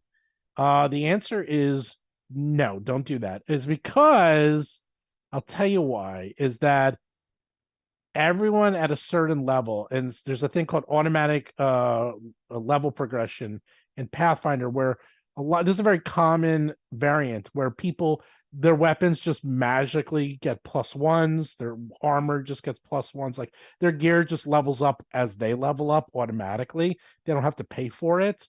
It's a very common, it's probably the second most common variant.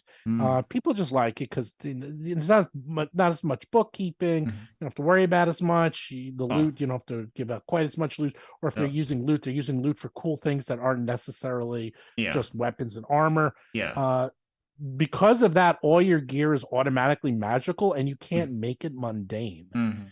So suddenly you have no way to kill this monster.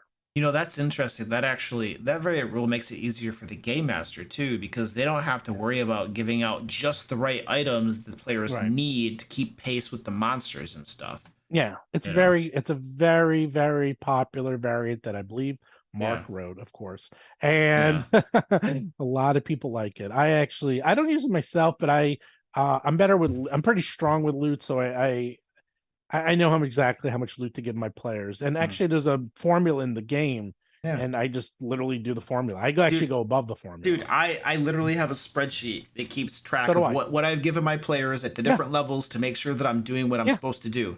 Like I just follow. It's not hard. You just have some bookkeeping, and it takes care of itself. You know. So Oh, and I forgot to say, yeah, for building a monster, we have, if you haven't used our tool, an RPG Superstar, it helps you build the monster. So you go in, you say what level the monster is, and then you can put a template and say it's a skirmisher, it's a magic user, it's a thief. Like you have these pre-made templates, and then it'll tell you where the stats and what ranges everything's supposed to be, what the hit points are, what the ability scores are, how many, how much damage they're supposed to do, what the 2-hit is. It has everything nice. because it's these pre-made templates. So you know exactly what to do. It's all formula. And you would think, because people doesn't that make the game a little boring? And that actually was the problem with 4th edition. 4th edition, a lot of it became very mundane and rote because every PC used the same exact template. So fighters and magic users all felt the same, and that actually was a problem with 4E. But with Pathfinder 2nd edition, no, because that's what I mean. It's very complex from a game design point of view. It's incredibly complex.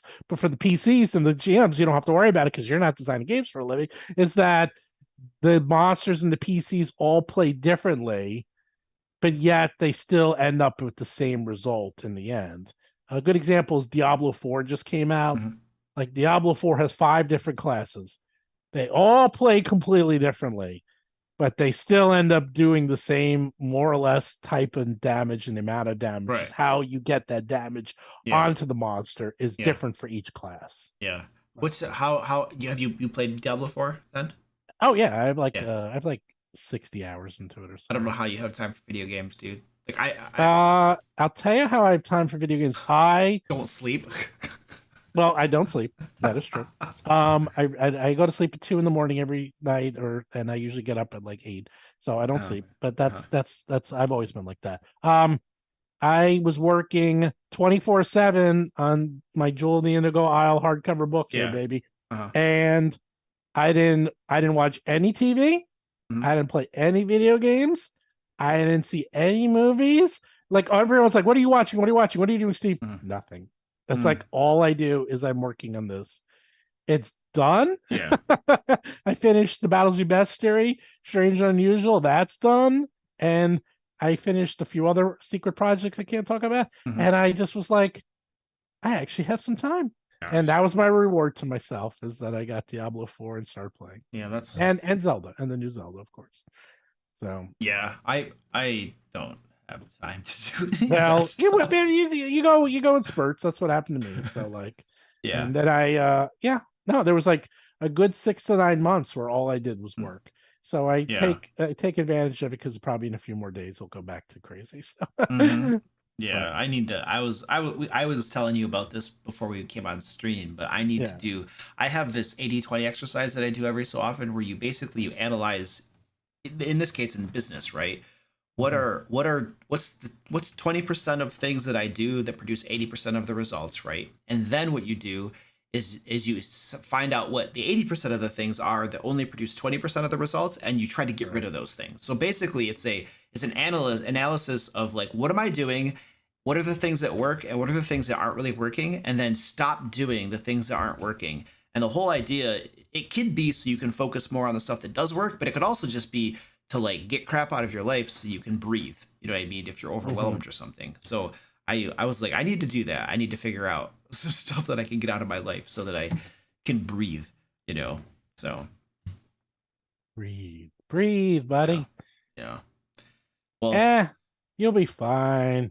Well, part of the thing is the YouTube videos is this rat race where it's a hamster wheel, where you're just sitting there and running and you're running and you're running, because you have to feed the videos, and so I have to come up with the ideas, you have to script the videos, which takes a decent amount of time. I might have to do research, like if I'm doing a video about something that I'm not super familiar with, I might, or if I just want to be more comprehensive, I'll need to do some research to make sure I analyze it from different perspectives and stuff. And then you got to script it, you got to film the stupid thing, and then you got to do 1 to 2 of those a week. You're just like, you're constantly looking for content, and that just takes tons of time, and so that's like, good chunk of it right there. But it's like you can't stop doing that stuff. You know? So Well, yeah, but you do what I do. Like I do my video. I do the live show every week, and you do your show like every week. yeah. It's like as long as you do your live show. No, but Yeah, but if you stop, no that's the live problem. Once you start these things, you can never stop. yeah, but live shows live streams, so like when you look at a channel that was successful doing short form content, like pre-made content that comes out, like your regular videos, when they stop doing those and they just go to live streams and they don't have pre-made videos that go out, those channels almost always just die immediately.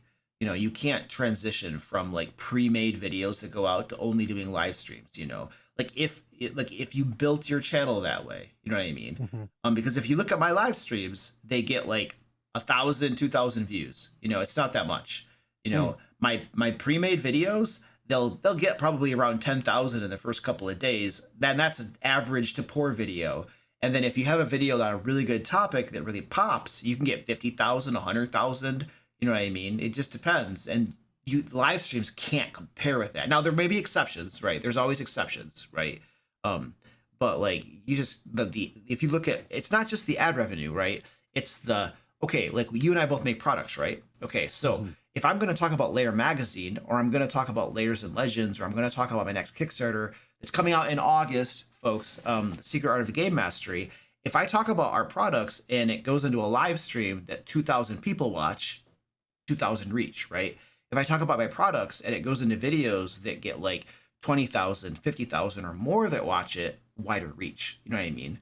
And so you just can't get that reach on live streams, you know what I mean? So it's like you got to have these regular videos that go out, and it depends on what your business model is, like there are some YouTubers that just rely on AdSense, and there are others like you and I, right, that make products that we sell, you know what I mean?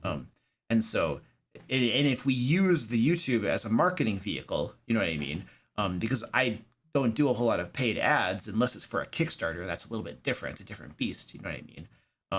So yeah, I don't know. You gotta have those pre-made videos. Just they gotta roll out, dude. Well, you gotta relax, buddy. So this is what's gonna happen. You and I will hang out at Gen Con. I'll bring you to the best food places. I know all the good food places. We'll hang out and we'll do a live video there too. Those are fun, actually. No, yeah. Doing live video at Gen Con for a recording and then posting it, that's fun. Okay, I do those a lot. Those are very cool. Yeah. So What I do to relax is I work out. Like right now. Yeah, I work out. To do that too. So like right now, my wife and I are every single day we go for a 2-hour hike. Like, oh my God. Yeah, we get up in the morning. I get up at 5 every morning. I get up at 5 I get 7 to 8 hours of sleep too. I get a good amount of sleep.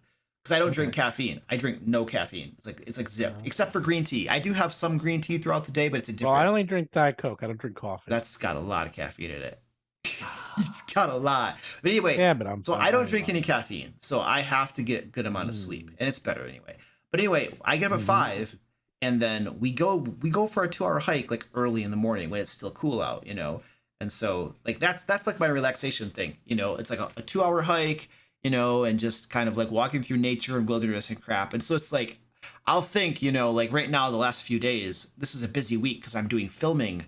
I batch all my filming into one day where I film everything for the entire month. And so I'm doing that this Friday. And so this is a super busy week for me. And so every morning I'm also hiking. And when you go hiking for 2 hours, it's actually more like a 3 to 4 hour commitment because you got to get ready. You got to drive there. You got to hike. You got to get home. You got to like take a shower and crap, all this kind of stuff, which you do anyway, but every day, most people. But what I tell myself mentally is like, look it. That hike is your relaxation, dude, and you're relaxing. So if you have to work the rest of the day once you get home, you had your relaxation in the morning. That was kind of like your leisure in a way. You know what I'm saying? So that's how that's my mental trick that I use to like trick myself. Yeah, wow, it's funny. Until 2 years ago, I would work out constantly. I was a workout fanatic. I was on crew. I did karate, multiple black belts. I did strength training constantly. I actually had private trainers who would come in, and I was doing like CrossFit. Like I was really, really good. And then 2 years ago, I tore both my knee and my shoulder at the same time, and Yeah. that was it. That was sort of the beginning of the end for like my. I couldn't even really do push-ups anymore. Like I just, it's just like Yeah. that's it. Like Yep. and so my friend who's also one of my regulars who plays games with me, he was like, yeah, that's how it ends, because what ends up happening is that if you get injured and then you stop working out and then you get heavier and then you like, it starts down that path. Yeah. And that's really it. But it will happen. It happens to everyone. Like I did nothing. It's like, what did you do? Like my knee, it just collapsed on me. Like it just collapsed on me one day out of nowhere. Yeah. And then I was literally picking up something and I felt a pop in my entire arm. And I'm like, that can't be good. And it was like something ripped in my shoulder. It was one of my muscles. And it like, just happens, man. Just like it just happens. It didn't do anything. All of my injuries have happened when I was, because I'm heavy weightlift. I was heavy into weightlifting. I did martial arts as well, and I did like jujitsu and Muay Thai and different stuff. Oh, really? I did Tang Soo Do, I did Taekwondo, and I did. I have a black belt from Taekwondo, but I got my black belt at Taekwondo at the same time I was learning like Muay Thai and jujitsu and stuff, and I was like, Taekwondo is so worthless and stupid, man. Oh yeah, that's actually I went to, of all the ones I did. Oh, sorry, I did Kung Fu. So when I did, this is gonna get a really weird discussion. Let's do it. Let's talk. I love talking about this crap. All right, let's talk. So yeah, I did, of all the ones. So I did Tang Soo Do, which is Taekwondo, but it's Tang Soo Do. It was very popular in Pittsburgh when I went to school. Okay. And we actually had the guy who taught it was like he was 8th degree grandmaster, and he was like the head of the Tang Soo Do Federation. Yeah. And he was super Mr. Kim's, Some Young King, I believe his name was. He was so nice. He loved me because we were like college students. I think he was going to do was turn us to black belts, and then we would go to New York and spread it because he was very big in Pittsburgh, which I never did, by the way. And then we went back to New York, and then I took Kung Fu. Oh my God. Kung Fu is the CrossFit of martial arts. What do you mean by that? It's so hard. Yeah. It was unbelievably hard. Every one of your push-ups would be on your fingertips. Okay. We would have to do, horse stance, horse stance, Yeah. where your legs, we'd have to do horse stance, and they would put like a broom on you, and you'd have to hold it for like, for your first sash, it was 30 seconds, then a minute, then 2 minutes, then 5 minutes. By black belt, you're holding it for half an hour. It was physically exerting then. It physically tested your limits. Physically, yeah. Doing horse stance for 30 minutes. That's rough. That's rough, good luck. Dude. Yeah. It was rough. Yeah. I could do it though. Back then, when I was in my early 20s, I was insane. I used to say I didn't have a 6-pack, I had an 8-pack. Like it went all the way down. Like I was in insane shape. Yeah. And then I moved to Manhattan and I did Tiger Schulman, which you probably heard of. That was my favorite one because it was Americanized karate. And they just took the best of everything and threw it together. I was like, I love this one the most because it was like useful and fun. It's fun. Yeah, so when I started going to MMA training studios basically, and that's where that's where I was doing jujitsu and Muay Thai. And that's when I started to feel like I'm actually learning stuff that's useful and will work. Whereas when I was doing Taekwondo, I'm just like, this is stupid. Oh, no, this never works. I can't punch to the face. Are you kidding me? They're teaching me all these blocks. You will never block anything that way because there's this reaction loop psychologically. By the time that punch is coming at you, you have to recognize, punch. You have to recognize, you have to think, what am I going to do? And then you have to react to it. It's like all of these, half the things they teach are worthless garbage. More people have extended their lives from the physical fitness of Taekwondo and other martial arts than ever by defending themselves using what they learned. You know what I mean? Yeah. So except that's the issue was that when I did Kung Fu, it was fun and incredibly hard. Like we did weapon stance. What's that called? The weapon forms. Have you done weapon forms? They are. Yeah, they started teaching us that stuff. Hard. Yeah, they started teaching us that stuff, and I'm like, this is so stupid. Like it was stupid. It was fun. It's not but it was practical. Hard. I was the practical guy. I was like, show me something that's gonna save my life. Otherwise, you're wasting my time. You're completely right. And then when I moved to Manhattan and I did Tiger Schulman. Yeah. Tiger Schulman was fighting, Yeah. fighting, and more fighting. Yeah. And that's all it was. Like all we did was fight. The downside was, I don't know how many times you got injured. I mean, I didn't mind injuries so much, but I got a couple bad ones. I got one of my best friends punched me in the face, Yeah. and he broke my nose. That one sucked because that was painful. Yeah. The worst ever though is a guy did a kick, and this guy was like 6'4". I'm only like 5'6", and the guy did a kick, a roundhouse kick, or no, front kick. He did a front kick, okay. and I went to go block it. And he kicked right into my fingers. You never block kicks with your hands. Oh I my gosh. I know. I was supposed to. I was supposed to do, but my hand was open. He was very fast. It was a mistake.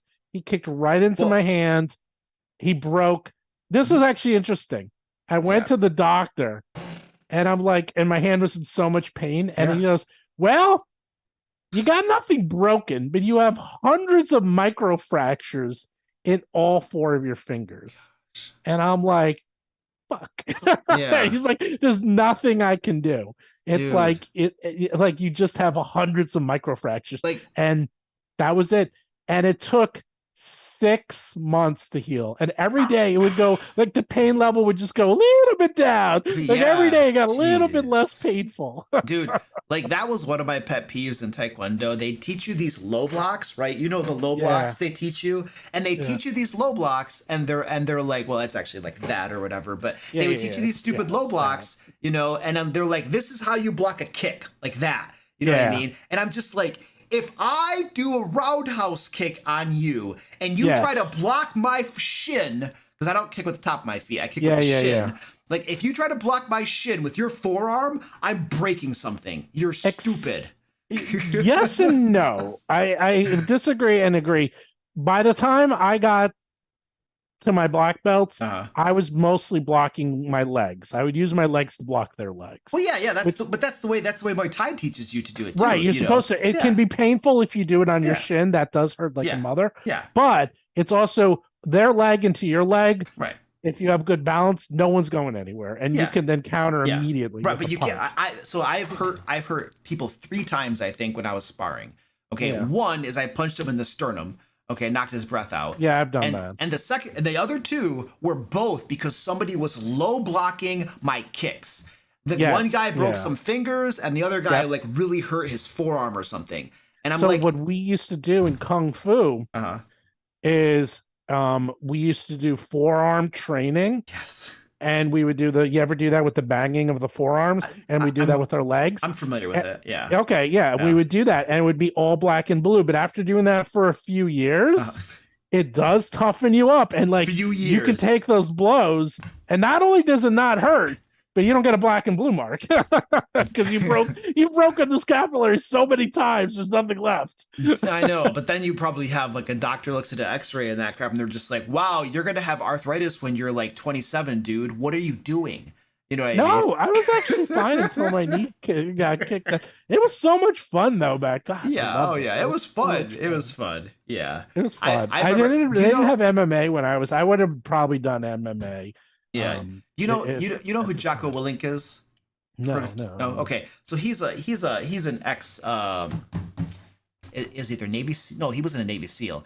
He was in the Marines, so he was like a Marine dude. He's a huge, massive guy and stuff. And he, he does like jujitsu and crap like that. But he has a podcast. It's like it's a Jocko Willink podcast and stuff. He also does like leadership training and courses and crap. But anyway, point is this. I was watching one of his things, and he was basically like, you want to know the best way to defend yourself? Like, because he's talking about like martial arts and jiu-jitsu and all that. You want to know the best way that you can learn to defend yourself? Buy a gun and learn how to use a gun, dude. And this guy is like, he's like 250 solid muscle. He's like a black belt in jiu-jitsu, all this stuff. And he's like, if you want to defend yourself, buy a gun and learn how to use it. That's it. That's the equalizer. You defend yourself. Now I am also a marksman, so yeah, that's cool. One of my favorite things to do is go to the range. Oh, so me too. I love it. I'm a marksman. I haven't done it in a while, but we used to do a lot of clay pigeon shooting. Oh, okay. I love all that stuff. That's cool. Yeah. Yeah, No, it's I mostly just gone to like indoor ranges. But there's I an know I out do outdoors. there's an out. Actually, I've only done outdoor. I've Oh, actually never really? done an indoor range. Oh, Yeah. I've yeah. never done There's an an outdoor indoor. one. I gotta start going to it, but it's like $20 a year, and they have like lots of really cool stuff. You Huh. know, so I gotta start going to that. The thing that I used to say is what you need to learn to do, which is tricky, is there's the real fight, there's the fake fighting, which is like you in martial arts, but then you have to Yeah. learn, and we did train in this in Kung Fu. We learned ground fighting Oh yeah. because 90%, 99% of all fights Go to the end ground. up on the ground Yeah. within 3 seconds. Yeah, they do. And so we learned how to do ground fighting. Yeah. And that is interesting because that then you're really using leverage, and that's almost like wrestling in a way. So Yeah. we used to learn that, but I never ended up being in a real fight, even though I did all this for so long. I did know people, and back when I lived in Manhattan, one of our instructors did get into was mugged on the subway, Yeah. and he just destroyed the guy. Mhm. And he didn't have a gun, but that's the Mm. thing, you got to be very careful. Yeah. But once, just once, I almost got into a fight with someone, and it was interesting. This is what I said. You could use this on your own. It was like I said, he was like boistering or some crap, and I said, "Okay, let me ask you something. How many fights have you been in?" And he's like, "What do you mean?" I'm like, "How many fights have you been in?" He's like, "What are you talking about?" He goes, "Well, let me tell you something. I take martial arts, and all we do is fight. I'm probably in about 50 fights a week. And Mhm. I've been doing this for years. So I've probably, in my lifetime, have been in about 20,000 fights. Uh-huh. I've broken my hand. I've broken my arm. I've broken my knee. I have broken my feet. What do you think your chances are of winning this fight?" And then I was like, seriously, do you really think you're going to win? And that was it. And he walked away. And the interesting thing is you didn't even have that could have all been false. All you have to do is present that with confidence and make the guy doubt, and then he's like, okay, maybe I should just not do this. Yeah. I was like, I do this for fun. I'm like, I do this for fun. I've Yeah. gotten hurt. I do this for fun. Yeah. Like, do you really think you're gonna win? Really? It's like, you're probably not gonna win. Yeah, I don't know. And this was back when I was like 22. Like, I was in the Yeah. peak physical Oh yeah, condition. yeah. See, I will always try to talk my way out of a fight, always 100%, because Yeah. you're Well, getting that it. doesn't ever happen at this point in my life. Yeah. I'm not getting into many fights. No, well, the thing is you're a bad target, right, for fights, because if you have who wants to get into fights in the world, right? Maybe it's a criminal who wants to rob from you or something, right? But if you comply, you're probably fine. But if it's but the people that want to start fights are young people trying to prove themselves, right? But like, Right. I'm 40 something, you're probably around that, if not more or something, and like a younger person who beats up an old guy like us, they're not gonna prove anything. They can't go like talk to their friends, but I beat up an old guy. They don't earn anything. They don't earn any points. You know what I mean? Yeah. You have to beat somebody up that's like in your own category to actually earn like that boasting, like ego stuff. You know what I mean? So we're just bad targets for fights, really. Yeah, now we are. Now we are. Yeah. But anyhow, ever since back to the original thing, we were talking about relaxing. So that's where it's all what came from. It did. We went into our little, because how many times do you get to talk about karate with someone else or kung fu martial arts? Never. Is that I do try to walk about a mile or so a day with my dogs. Yeah. We'd like walk around the block a couple of times. Where I live, exactly around my block is exactly half a mile, so it's easy for me to count. Okay. And so I usually will do that, listen to podcasts. But you know, the problem is like I unfortunately probably do need knee replacement surgery in the near future, and so it's just painful now, and I have gotten heavy. I've gained like since all these injuries, I've gained about 30 pounds. And it's like, but it's not that I don't want to do it, but eventually once you get enough injuries, it's like it's hard to get back into it. It's also depressing because I can't do the stuff I really enjoyed, which was like the really like strength training. I agree. Like I've had injuries too that limit me. I got a bad knee and this shoulder's messed up, and so basically what I've had to do is I've had to find the activities that I can actually perform. Like for instance, I used to be really big into weightlifting, like benching and squatting and deadlifting and all this hardcore stuff. And it's like, you can't do that with the shoulder, and you can't do that with that knee, dude. Yeah, right? I can't do it either. So now what I right, do yeah. is I just do like kettlebell. I found that kettlebells. I have kettlebells. Yeah, right here. Yeah, yeah, I have adjustable. I have the adjustable kettlebell. kettlebells are great because you can do the range of motion and movement that doesn't cause any pain, Yeah. you know, and works your entire body. And then I do hiking, you know, that doesn't cause, it's like low impact. Oh, we got a lot in common. Yeah, dude, I got kettlebells. I got the adjustable weights. I got it all. I have this like backpack. It's a military, it's an army backpack. There's like 3 sizes. There's like a tactical pack, and there's the medium, and there's like the big huge sucker. I got the medium sized one, and I got this thing packed. When I go on a hike in the morning, I'm carrying about 50 pounds of equipment. I got my backpack, I got water, I got my sidearm, I got everything. It's like 50 pounds of equipment, you know, and then I'm walking for 2 hours with that, and it's low impact, you know. And so it's like, that's some good stuff right there. I'm going to tell you one thing. When you get to Gen Con, you're going to be tested, my friend. Oh, why is that? Oh, for walking? Oh, yes. Dude, I'll tell you what. After walking with 50 pounds of gear, like, I can't imagine. I'll tell you why it's going to be a pain. I'll tell you why. Okay, why? You're on carpet. It's like walking on sand. And they just installed the carpet. It's brand new carpet this year at Gen Con. Is it like plush carpet or something? Yeah, it's bouncy enough that it's one of those, it's good for small distances and it's comfortable, but it's actually not great for you when you're walking 5, 6, 7 miles. It actually starts to mess up your muscles. It's you'll be walking an awful lot. Yeah, there's a whole regimen. There's a lot of videos people, I actually usually put it out to. It's the prepare for Gen Con video, what you need to do. I would strongly recommend you watch those, because they actually have, like, I have tips too. It's like what you need to do, what you bring, like, you know, because it's things are so far and so distant, and the lines for everything are so extremely long that you have to literally bring all your food and gear. It's like you're going on a hike, but with games. What lines? What lines are you talking about? Food. If you want to get food, there's lines for.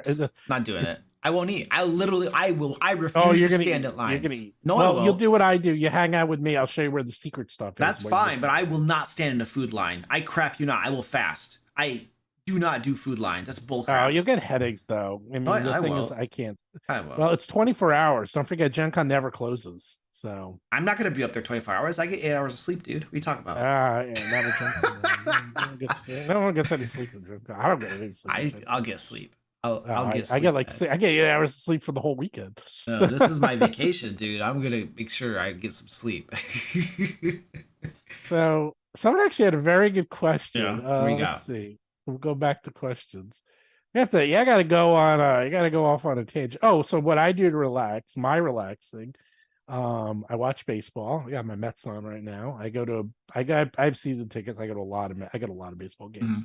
It's my big thing. And I play a lot of video games. I don't play as many. I'm more of a tourist. I'll play a lot of games for a few hours and then I'll never play them again. But let's see. Someone had some of these questions.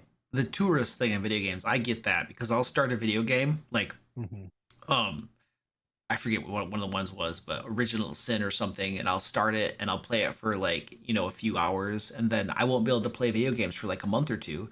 And then I'm like, what am I gonna do? And it's like, and then you rather start something new. Well, it's not that. It's that video games like Diablo are easy for me, because Diablo's great. You can just jump in and jump out. Exactly. Like I can take a month or two break from Diablo and it's not a problem. But if it's like Skyrim, you take a month or two break from Skyrim, it's like, oh my gosh, what's going on? Where was I? You know, you can't take a break from it. So like, I like the Diablo. It's okay. I mean, it looks amazing. I think it's the best of its type. Yeah. But I am curious to see what it's like when you get to high level, to level 50. Oh, Command and Conquer. I really like Diablo 3. I know a lot of people didn't, but I actually really enjoyed So I recently I was going back through Diablo 2 again, you know, and then I got through one of the difficulties and I was like, you know what? I bought the pack where it had Diablo 2 and 3 together. Yeah. And I was like, you know what? I should try out 3 and see what it's like. And I liked 3. Because I haven't gotten through the whole thing yet. I probably never will. But like, I enjoyed the gameplay. What I really liked is like, if I pick skills and stuff, like I can change them whenever I want. They're not locked in stone, and so I can try out the things I really like. You know, and 4 lets you do that too. What's Yeah. interesting about 3 is that when you finish the campaign, you can then increase the difficulty. Mhm. And I think it's nearly infinite. Like it just keeps going forever. Ah, And that's what I told people. I said, what's fun is go up and keep making it harder and harder until you're like just barely making it. yeah. And it's a real challenge. Mhm. And then, and then people are like, oh my God, it is. It's like so much fun when you're like barely making it through those dungeons. And you're like, oh, you kill a boss. And you're like, at like 1 hit point left. You're like, oh my God, I lived through that. And then you get the gear, and then suddenly that's easy. Then you make it harder. You can just keep making it harder and harder and harder. So, Yeah.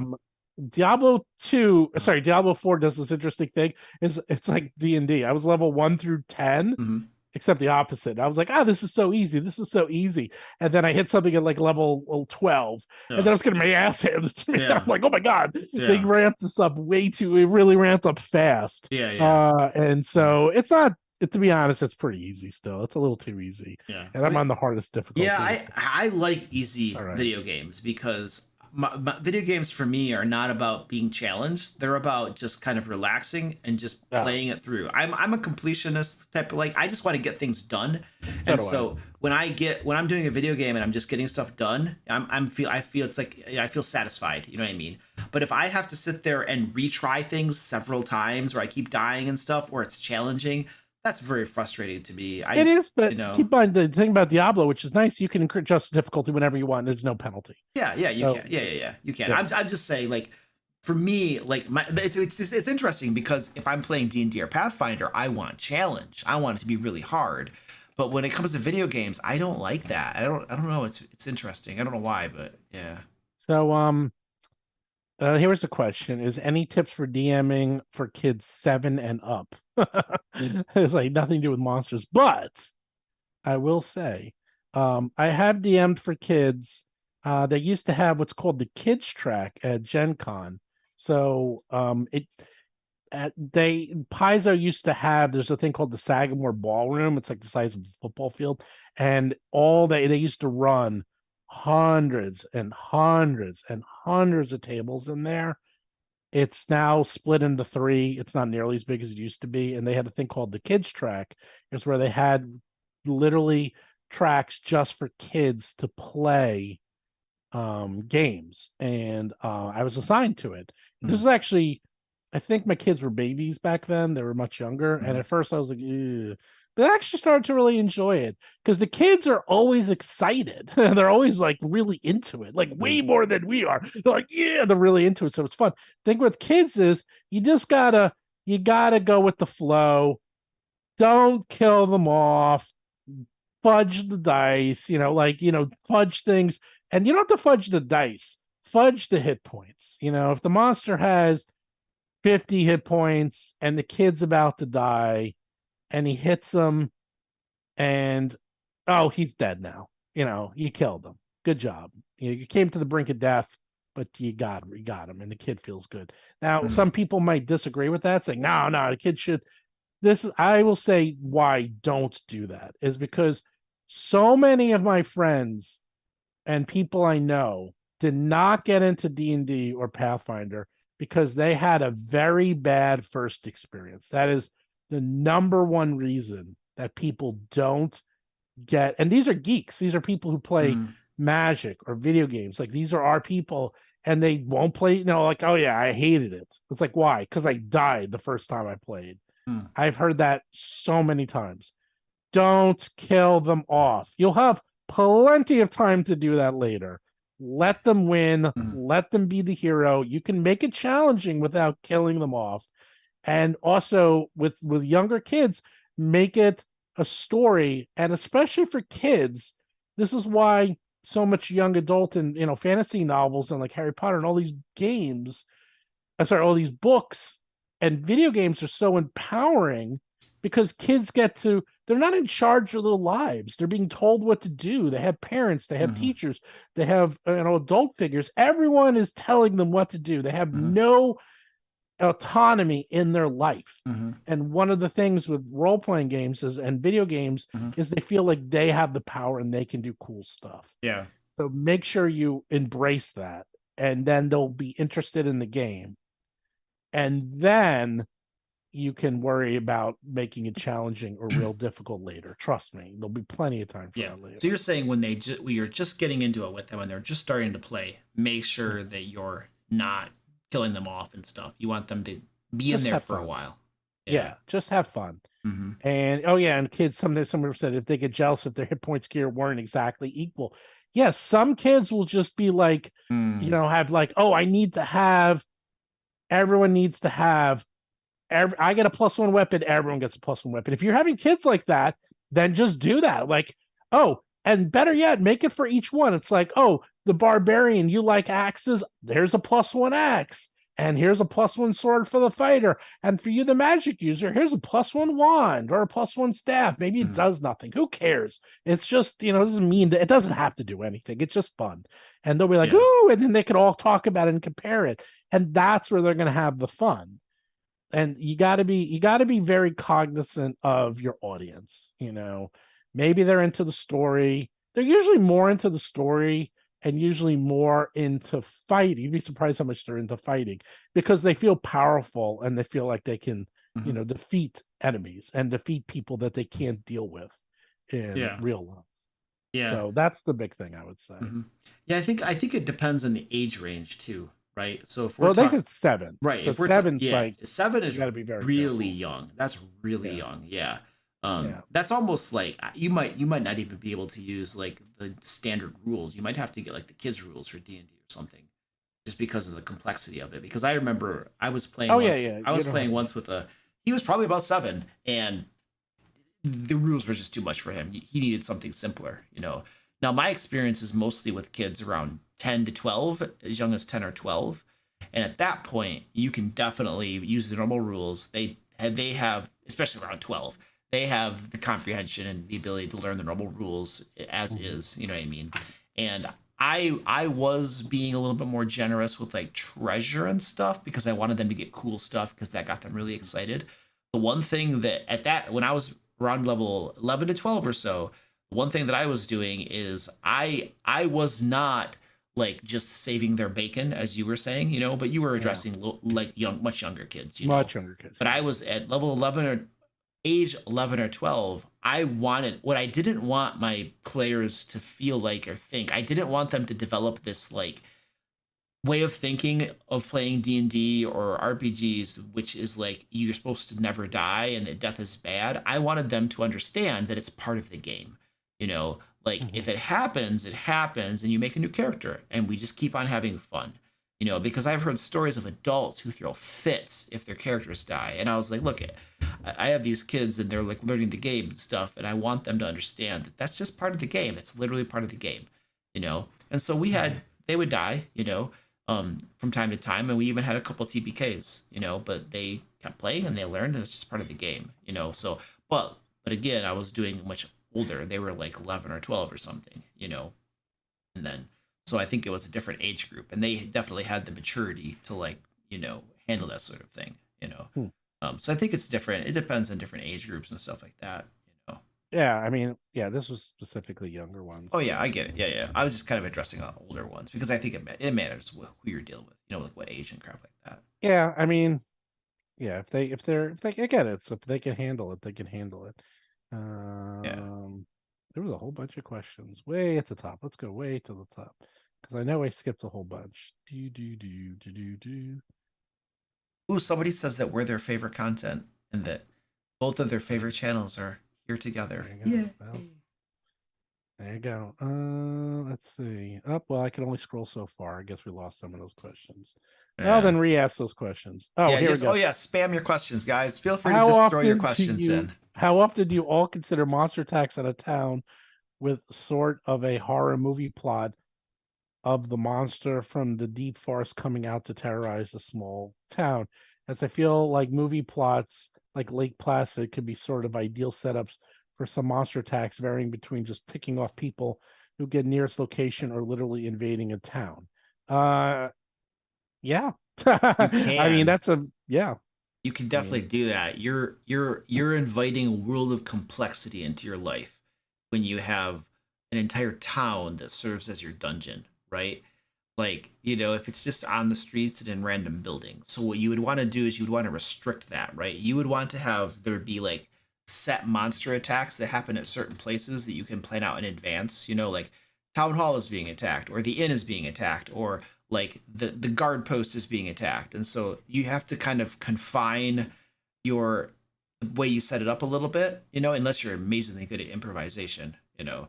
Otherwise, if you're just having the entire town being attacked, you know, and the players are like, all right, we're just going to start running around from here to here to here to here, and you don't put any constraints on it, you can turn yourself into a little monster. It can be challenging for you as a game master to run that, you know. Conceptually, it's a cool idea. I think you just have to create certain constraints so that it's manageable at the game table, if that makes sense. Yeah, that's tricky. There's a reason why things are in dungeons. Is because you kind of want a constrained fighting environment. First of all, well, in the old days, you literally had to have table space, and also there was only so much space there was for the maps in the books. So the maps could only be so big. Then when they started to come out with map packs like Paizo, all dungeons were 24 by 30. Yeah. They just were. It was like, why is it 24 by 30? Because that's what Paizo prints, so that's the size of the dungeon. Yep. Every dungeon, always the same size. So there's gonna be 30 by 30, but usually 24 by 30. And why is the dungeon always like in a rectangular shape, you know? Yeah, it's always a rectangular shape. It's like, because that's what they print. So because they print it, and you'd be, again, this is design equals function. So nowadays things get interesting because, well, you can make a dungeon any size you want because a lot of people play online. And I made a dungeon, and we had an arena fight, and I made the arena 500 by 1,000 feet. Jeez. And it was way too big. Oh my gosh. Yeah, because you're going to spend half of your time moving. That's right. Exactly. I moved 3 times. Everyone's like, everyone was spending all their time just trying to get to each other because I'm like, wow. Yeah. It might be realistic. Yeah. But people move so slowly. Yeah. You know, one of the things I noticed when I was prepping for my Pathfinder 2 game is that most spell attacks seem to have a 30-foot range. Like, that's just, am I missing something, or is that a thing? No, most spell attacks have, most have 30 feet. Yeah. Some go up to, it's either like 30 feet or 500 feet. Okay. Well, it seems to be the very common. Yeah, well, I was noticing a constant theme of like 30 feet, 30 feet, 30 feet, 30 feet. And I was thinking, okay, that's a theme. Why? What is the purpose of that? And the only thought I had was they want to make people closer together so that action is happening as opposed to just moving. You know, that was my thought. That was the only thing I could think of, you know, from a game design standpoint. But my reason I would think is that, first of all, a lot of those are buff spells. Most buff spells are 30 feet. And that's on purpose, so you want to keep them in the action. I was looking at attack spells because I'm going to be running a spellcaster, and I'm like, I saw that most of their spells were 30 feet, and I was like, oh, I got to change my map because my map's too big. My spellcaster's not going to be able to do anything. Is standard. There's a lot of people. There is a extend spell feat that a lot of my players take, which now you can do an extra action and make it 60 feet. Oh, okay. That's a pretty common that's pretty common feat that people take. And now it's 3 actions, so a 2 action becomes a 3 action. But now they're doing it at 60 feet, and they use that quite a bit because they don't want to be anywhere near anyone. You know what? It's to keep the party together. It's you know, it's just to keep it more dynamic. And then everyone's in, you know, you don't want to have it, because I've had that happen where, okay, I'm 500 feet away and I cast my spells, and it's like, all right, that's not fun. You know, it's not fun for anyone. It's like, okay, congratulations. I used to get angry with that. It'd be like, all right, you won. Like, okay, what's our treasure? And I'm like, here's your treasure. Now what? Yeah. No, and that's the thing. That's a great point, because, you know, on Reddit or YouTube, they'll be like, well, you know, this is a way you can extend your spell range out to like half a mile or something, and you can just snipe the enemies from far away and kill them all easily. And it's like, okay, yes, you can. But did anybody here at the game table have fun and enjoy that? Yeah. Exactly. You know, like, that's something that one person enjoys one time. And it's not because they were clever or had a good idea. It's because they read a Reddit post and then they were like, I'm going to do this thing, you know? And then, but if you keep on doing that, it's like, well, the game is no longer any fun. You know, why are we Yeah. even here if that's what you're gonna do? You know? Yeah, Chris Beamer, he's a regular, he's one of my best friends. He was the epitome of the power gamer. When I've known this guy for 35 years, he's in all my games. And when we first started to play, he had a monk and 3.5, and he quote rolled it, and it was like 18, 17, 17, 16, Yeah. 15. He You know, it rolled was it. like, come on, buddy. He rolled did it not many, roll many, that. many times until he got Right, all of right, those. right. Yeah. And then we found out about this thing called point build. And I looked because I was like, oh, that's such a great idea. Because that was literally a new idea at the time. Yeah. And I'm like, let's look at everyone's point builds. And he had a 54 point build. And I'm like, dude, I will give you 25 points. Everyone redo your characters. Yes. And he's like, that's fine. I'll still kick ass. I'll still be great.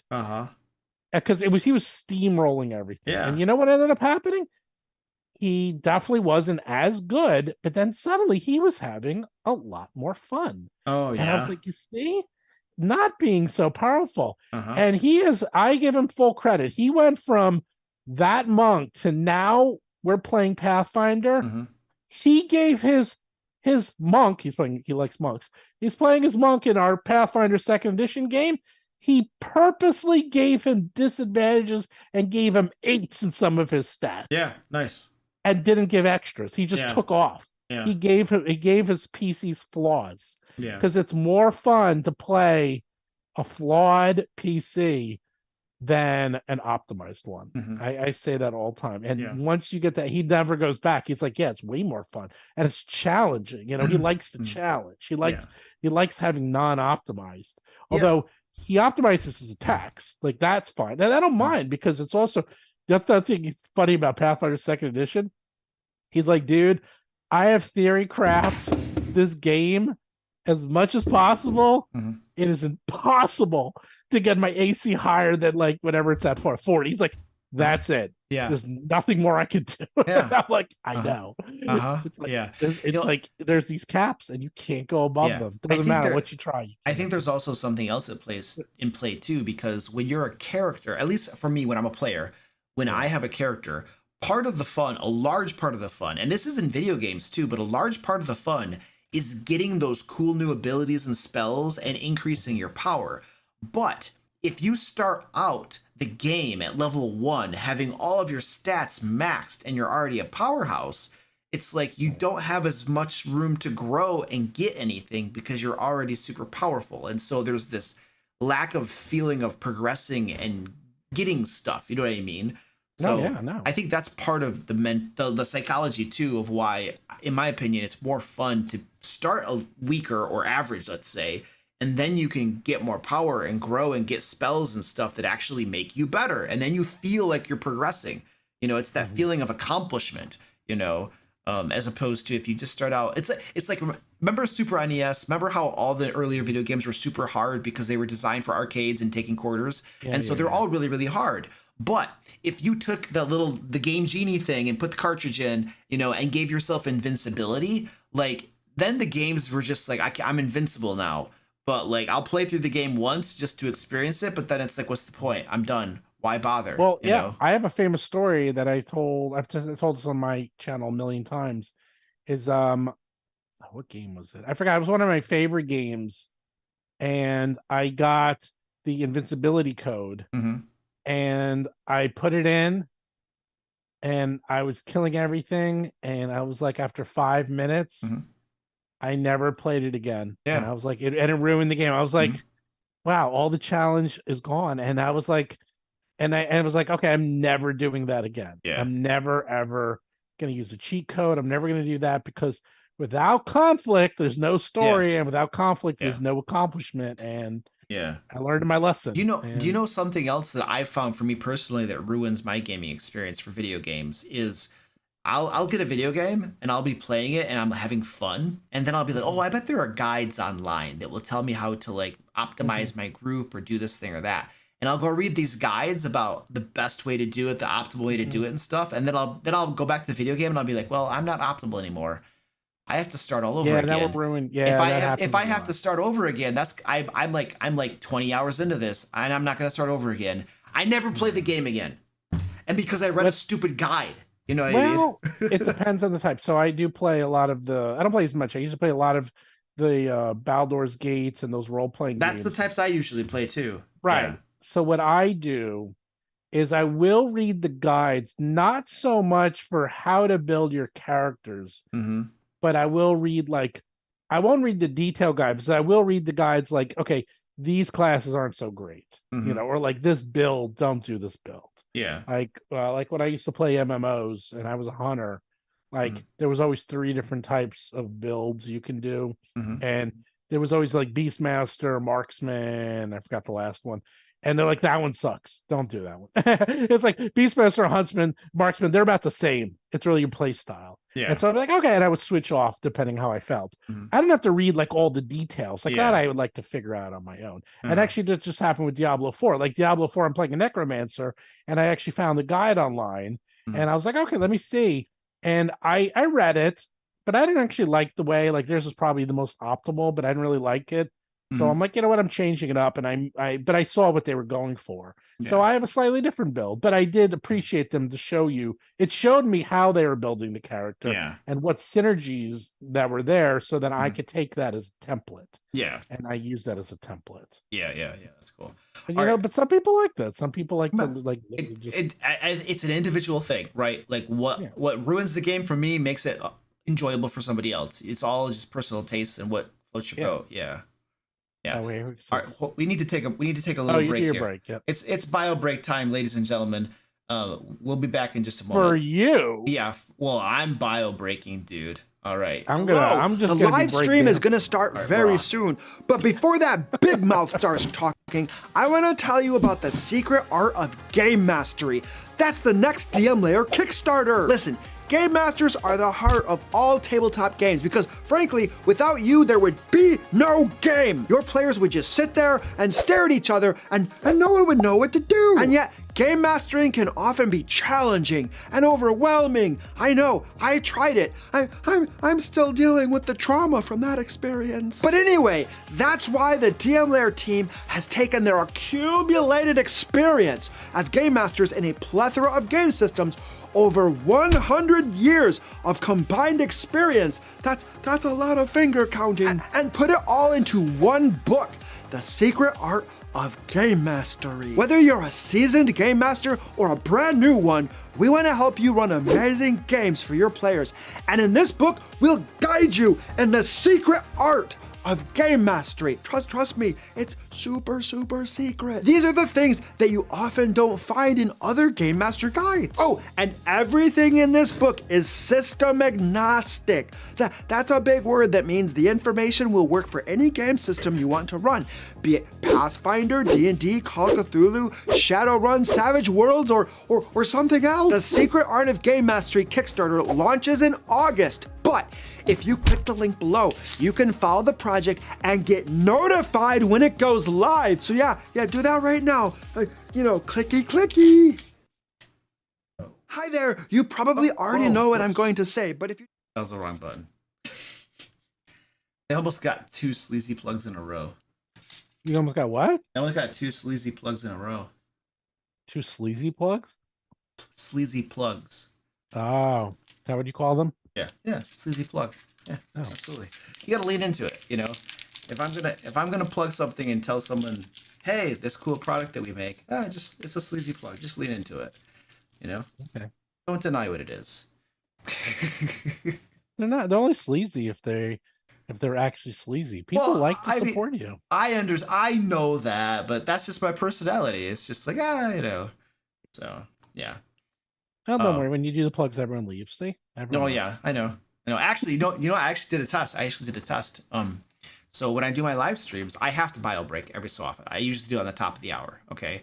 And so what I used to do is I would give my cats treats. I'd give them like cat treats, and I'd show the cat camera, right?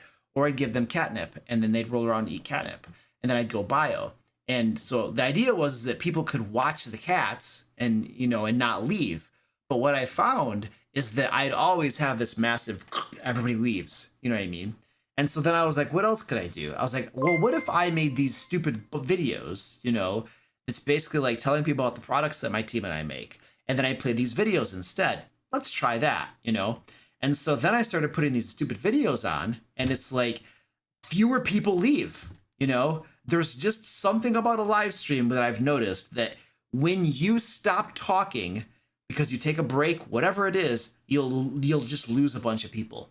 But as long as there's somebody talking, even if it's me telling them about a product that I make, you know, fewer people leave. It is like, wow, I don't understand why that works, but it works. So now that's what I do. And that's why I have those videos, because it's like, you know, tell people about the cool stuff we make, but also they don't leave. I don't know. It's like, okay, that was an experiment that I did.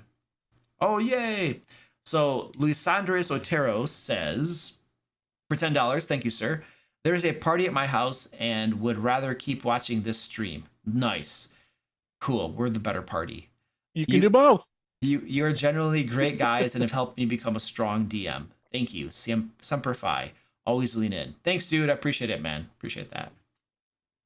We actually have some questions. Do we? I told them to spam their questions. What do you think is the most important thing to do to make a monster, especially minions, remarkable for your players? I want to put some remarkable eldritch monsters in a future campaign. Well, it's hard. Yeah. That's such an open-ended question. Yeah. Well, I think that I recently made a mistake in one of my games that you could perhaps apply to this. Is I mostly had controllers and spellcasters. They didn't do a whole lot of damage, and it made the fight get drawn out a lot. And so in retrospect, I was thinking about that, and I was like, I know better than that. There should have been a controller type, but there should have also been some damage dealers.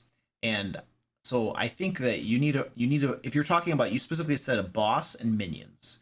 So you need to have a variety of different things they can do, right?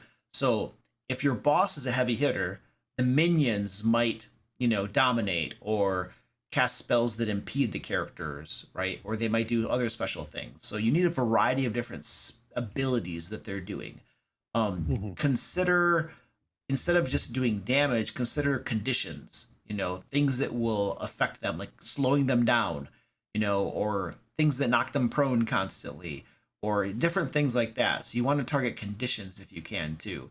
You want to make in general, you want the fight to be more than just dealing damage and doing math, subtracting hit points. You know, you want there to be more interesting stuff.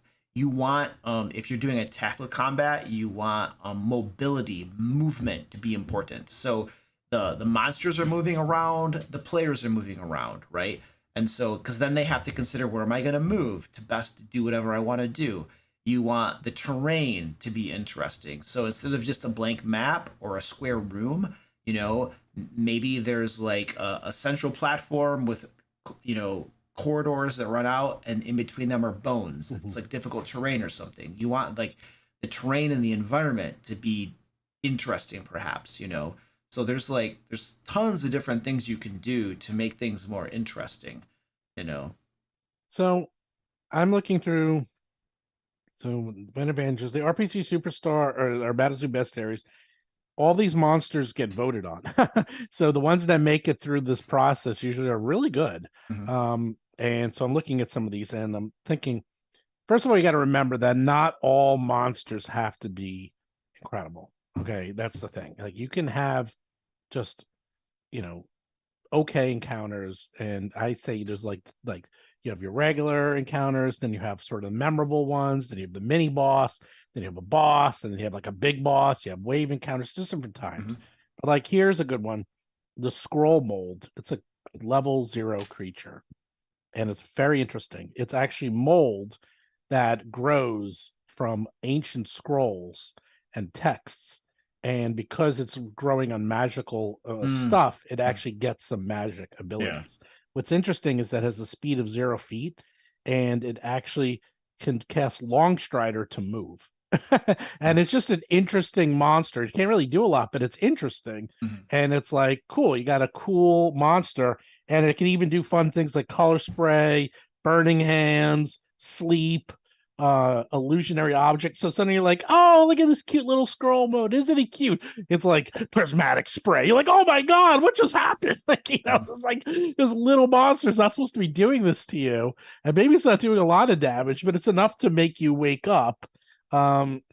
Which is always interesting. And again, it's like trying to have at least one little fun story with all those monsters. And then, it's like that's what I say. It's like always have like a little story or gimmick, because then suddenly this level 0 monster is not so silly and fun anymore. And then it starts running away. You're like, oh my God, how is a scroll running away? And you see it's like little legs, like, and you're like, help. And one of the adventures we have is that the scroll is actually the treasure. And they're like, oh, cool, I got the treasure. And then it literally picks up and starts walking away. You're like, where's the treasure going? Like, it's like a scroll mold. It's the mold. It's carrying the scroll because it's inside and it's going away. There goes your treasure. Bye. And then it's fighting you. And then you're fighting your own treasure. Yeah. There you go. Fun, interesting level 0 encounter. And I think, too, something to consider, too, is usability at the game table and how can you run a smooth fight. So for instance, if I'm running a fight and I'm constantly having to read the monster stat block and read things and look up spells and stuff, and my players are waiting for me to look up stuff and figure stuff up or decide what to do, or I'm looking up spells and they're waiting for me, whenever your players are waiting for you, like even if they're chatting among themselves, the game is paused. Like nothing's it's like a loading screen. It's a loading screen where nothing's happening. So when you're designing monsters or picking out monsters, like you also need to be able to run a smooth combat where you're moving things along quickly and you're not constantly referring to the book or referring to the stat block or looking up a spell. And so so that's a consideration, either picking monsters or designing a monster, but it's also a lot of the monsters might already be complex. So what you want to do also is make sure you understand how it works beforehand and pick out the things that you want it to do. Like the monster's not going to live forever, so have it do certain optimal things, and then a variety of things too. But you don't want to just consider whether the monster is fun or whether the boss is unique or whether the encounter design as a whole is unique. But you also want to think about what is the game experience at the game table.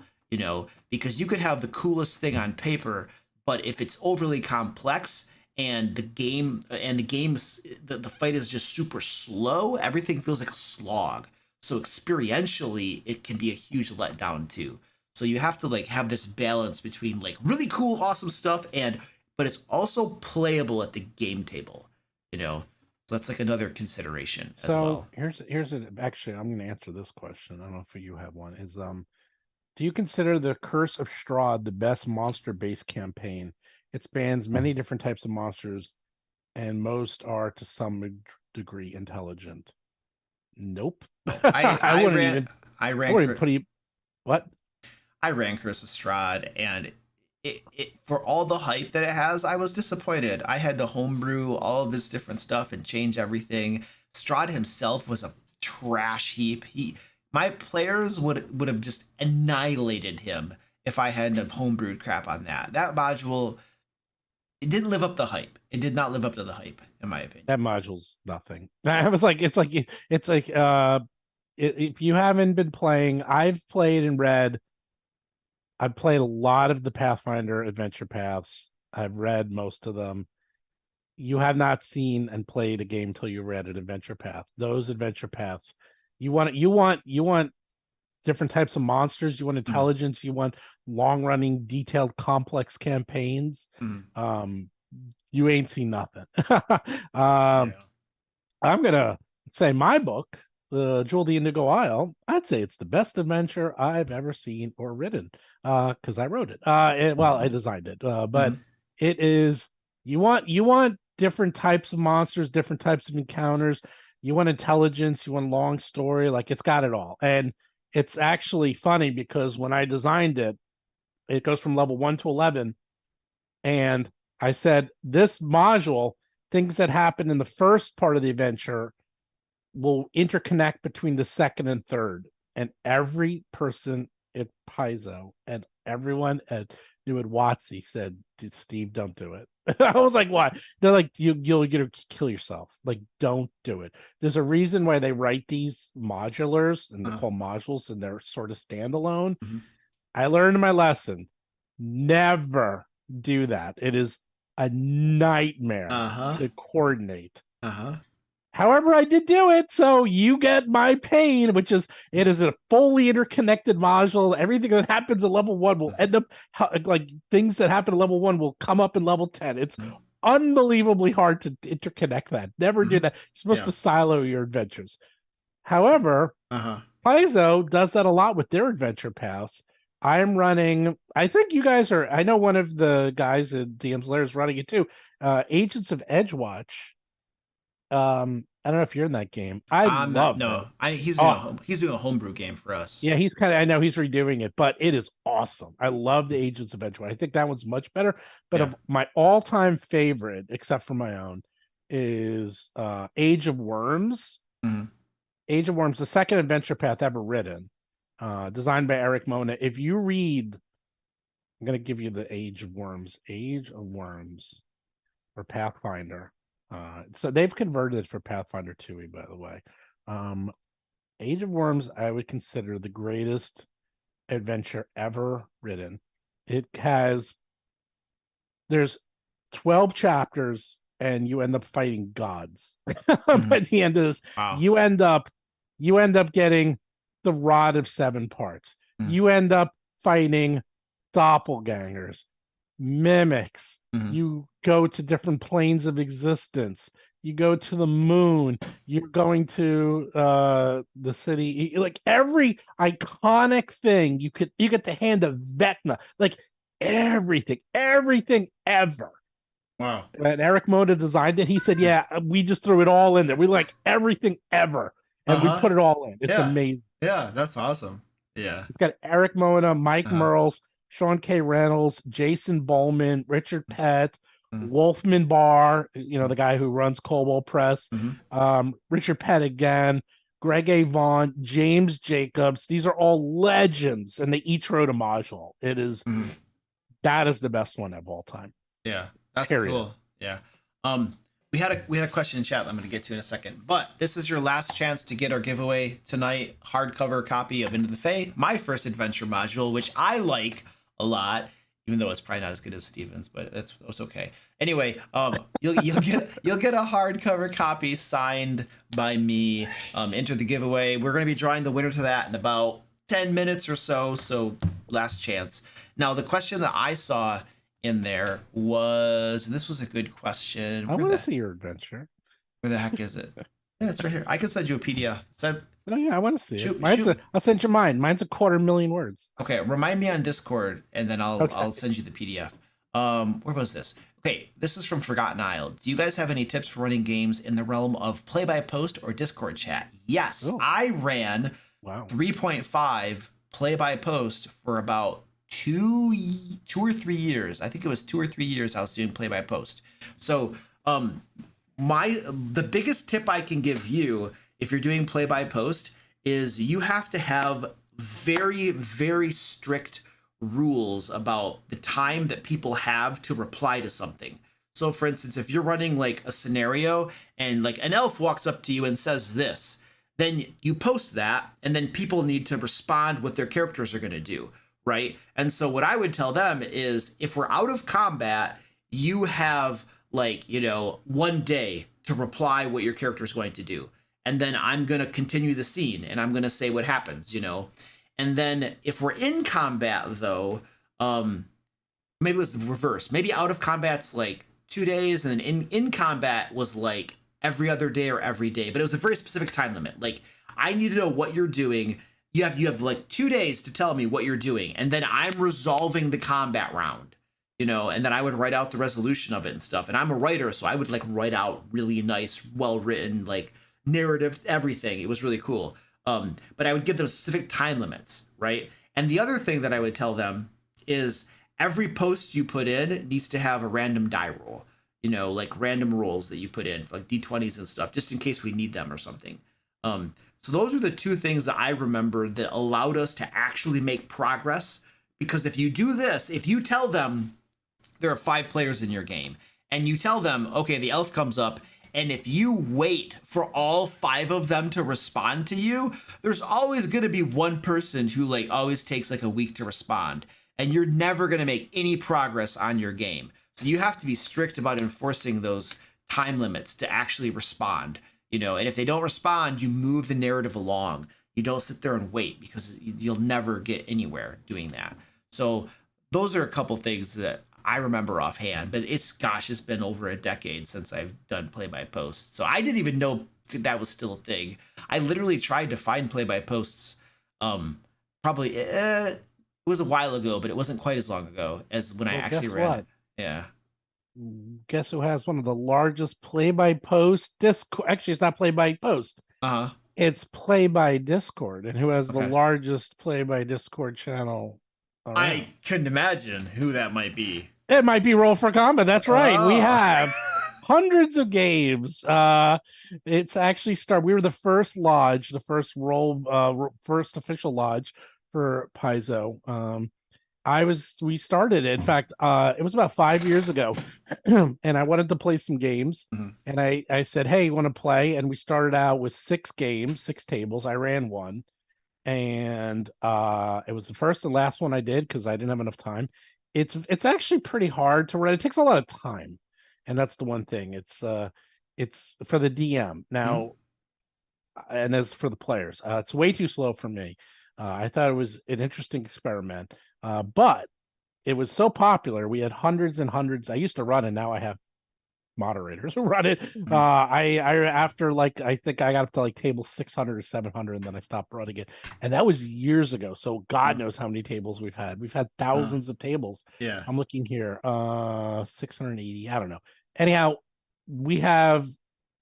I'm looking here. They're up to what table? I'm looking table 800 or something. And that's like per season.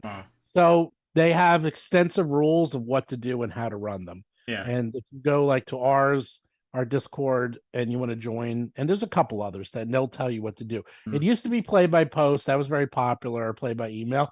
A lot of people do play by Discord now because you can put in graphics, you can put in videos. There's a lot of pre-made mods that will help you manage the game. There's a lot of mods that will help you with the dice rolling, inventory management, character management, all that stuff. And you can just say attack, and then it'll do the attack for you. So there's a lot of that. So it's a lot more efficient. Oh, that's cool. That's what I would recommend. I remember when I was doing play-by-post, what you said about it taking a lot of time for the game master was totally true. Like I would every single day almost. I was only running I think one game, but every day I would be like an hour to run my game. And if we were in combat, then it was even more time to to resolve everything, write up the description of what happened, and oh my gosh, it was crazy. So it was very time consuming, like way more than running an in-person game. Hands down. But how many cats? You have 3 cats? I see in the cat cam you have 3 cats. I have 7. Oh my God, you have 7 cats? Yeah, I have 7. So you're a cat person. Well, we take in strays is what happens, and then they end up being pregnant. So you end up with a lot of cats when that. Because we're just like, if a stray cat walks up to it, you can tell when a cat like has no home and is hungry. And if a cat walks up to us that has no home and is hungry, it's like, well, you just found a home. Congratulations. And then like twice they've ended up being pregnant, and then pop, there you go. It's like, man, what the? Well, I'm like deadly allergic, and so is my wife, so we don't have any. Oh, really? Yeah, but what ended up happening is, and this was so, I can't believe this. There's a happy ending to the story. Is our neighbor moved and they left their cat, and I couldn't believe it. I was like, what who does that? And the cat was just somehow left behind, and then the cat would come to our house, and so we put food out for it. And it was always hanging out, and this was the absolute nicest cat I've ever met. It was like a dog. It used to hang out. It used to play with us. It was incredibly affectionate. It was so nice. But I'm allergic, and so is my wife. But my daughter would play with it, and then we couldn't let it in the house because we were worried, and I didn't have dogs then. And so we just made like a shelter for it and put blankets in and put it by the door and gave Yeah. it food. So it would hang out right outside. Yeah. And then we found someone who wanted it, Mhm. and I captured it and we Mhm. gave it to our friend, and Yeah. she had it ever since, and Yeah. lives with she has a dog too. They live Yeah. together. Let me tell you what happened when I was this was probably about 15 years ago or something, but my dad was moving and he had a cat, and the cat would go outside every night. And the craziest thing happened is that we were getting the house ready for the move, you know, and then for some reason the cat didn't come home for like 3 different nights. And then it was like we had to, like, he was being evicted, so we had to leave. There's nothing you could do. Like, we had to move out, and we moved, wow. and the cat never came back. And we're like, what are you gonna do? And so we would go back to the house like every so often to check, and we never found the cat. And I don't know what happened, but my theory is that the new environment of like packing things up and stuff somehow startled the cat, and it ran off and was afraid or something. It probably came back eventually, but we had moved and there was nothing we could do. And so it was like the nicest, most wonderful cat in the world, but for some reason that whole process of moving, it just didn't come home. Cats will do this if you let them outside. A lot of times they'll be gone for days and not come back. It's kind of normal. Yeah. But when you're moving, it's like, that's not when you need to do this, cat. And so we lost a cat, and it was a wonderful, awesome cat. But it was just like, I don't know what. Yeah. Where I live in New York, no one, it's like, I mean, maybe people do it, but like, I know people, they're all indoor cats. Like, no one lets their cats out like that. And if they do, then you might never see it again. Like, just don't do that. No, this was a small town. This is my graduating class was like 100 people. It was a small town, dude. Yeah. My neighborhood has more than that. Well, yeah, I told you I'm a small town, dude. I'm not from big city, man. Oh, well, I'm from New York City. It's not that big either, you know. Yeah, I hear that, man. But now, yeah, I would never. Yeah, I mean, my dogs, I think they would never, like, once in a while we have gates and everything, and once in a while they do get out, but then they come right back because they're like, what are they going to do? Leave? But I still am too scared. I'm way too scared. Yeah. Nowadays you could put GPS. You put the Apple tracker thing on them, and then you can find them at all times. So, you know, the air tags. You just put an air tag on your dogs and cats, and you'll find them always. Those things are great. Yeah. We have 7 cats. That stuff adds up. Like, we had to get them declawed because they were destroying our house, and it's like, I got 2 dogs. I know. You don't have to tell me. That's way too much, man. It's expensive crap, dude. So, okay. Anyway, we're doing the winner of the giveaway now. The winner is Kelly Penders. Kelly Penders, you have won. I will be sending you a message. Now, it does look like you live in Germany, so I cannot ship to Germany. I'm sorry. So we'll give you store credit. I'm sorry, but I can't do international shipping on these things. It's nutso. You have no idea. Maybe you do. Maybe you actually do. So anyway, but we're gonna know how much it is. It's way too much. It's crazy, and then Germany customs. too. Germany's really expensive. Oh, it's just crazy. So anyway, I'm gonna hook you up with store credit though. But all right, ladies and gentlemen, I think we're all set. We're gonna call it right there. So. I gotta go to bed because remember, I get 8 hours of sleep oh my god, you going to bed? I'm gonna times at 2, 9 p.m. I got another 5 hours. I gotta get up at 5, man. I need my beauty sleep, dude. I need my beauty sleep, but I don't know. I'm trying to decide, should I play Darkest Dungeon 2, Legend of Zelda, or Diablo 4? That's rough. Decisions. I'm gonna go read. Right now, I'm reading through the very first Dragonlance trilogy. So. Oh yeah, I never read that. I couldn't get into it. I've tried.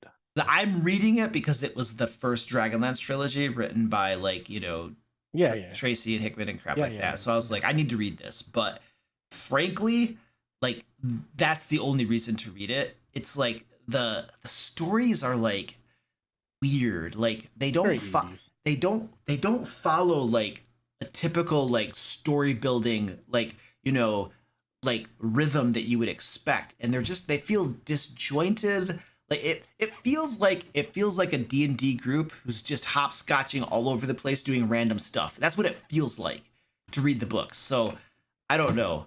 So but I don't know. I remember when they came out, I tried to read them, and I was like, everyone was talking, and I wasn't that impressed. And I mean, this was like literally was like 84, I think, or 83 when it came out. So I mean, I was a kid, and but I read a lot back then. I was reading a lot of Piers Anthony back then.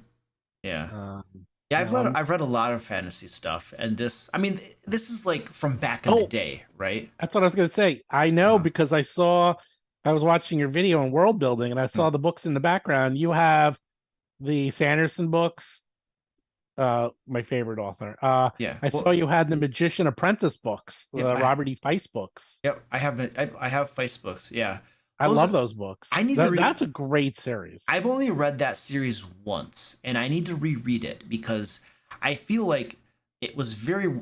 I don't know. I feel like I didn't get a full appreciation of it from one read through. I need to reread that thing to get.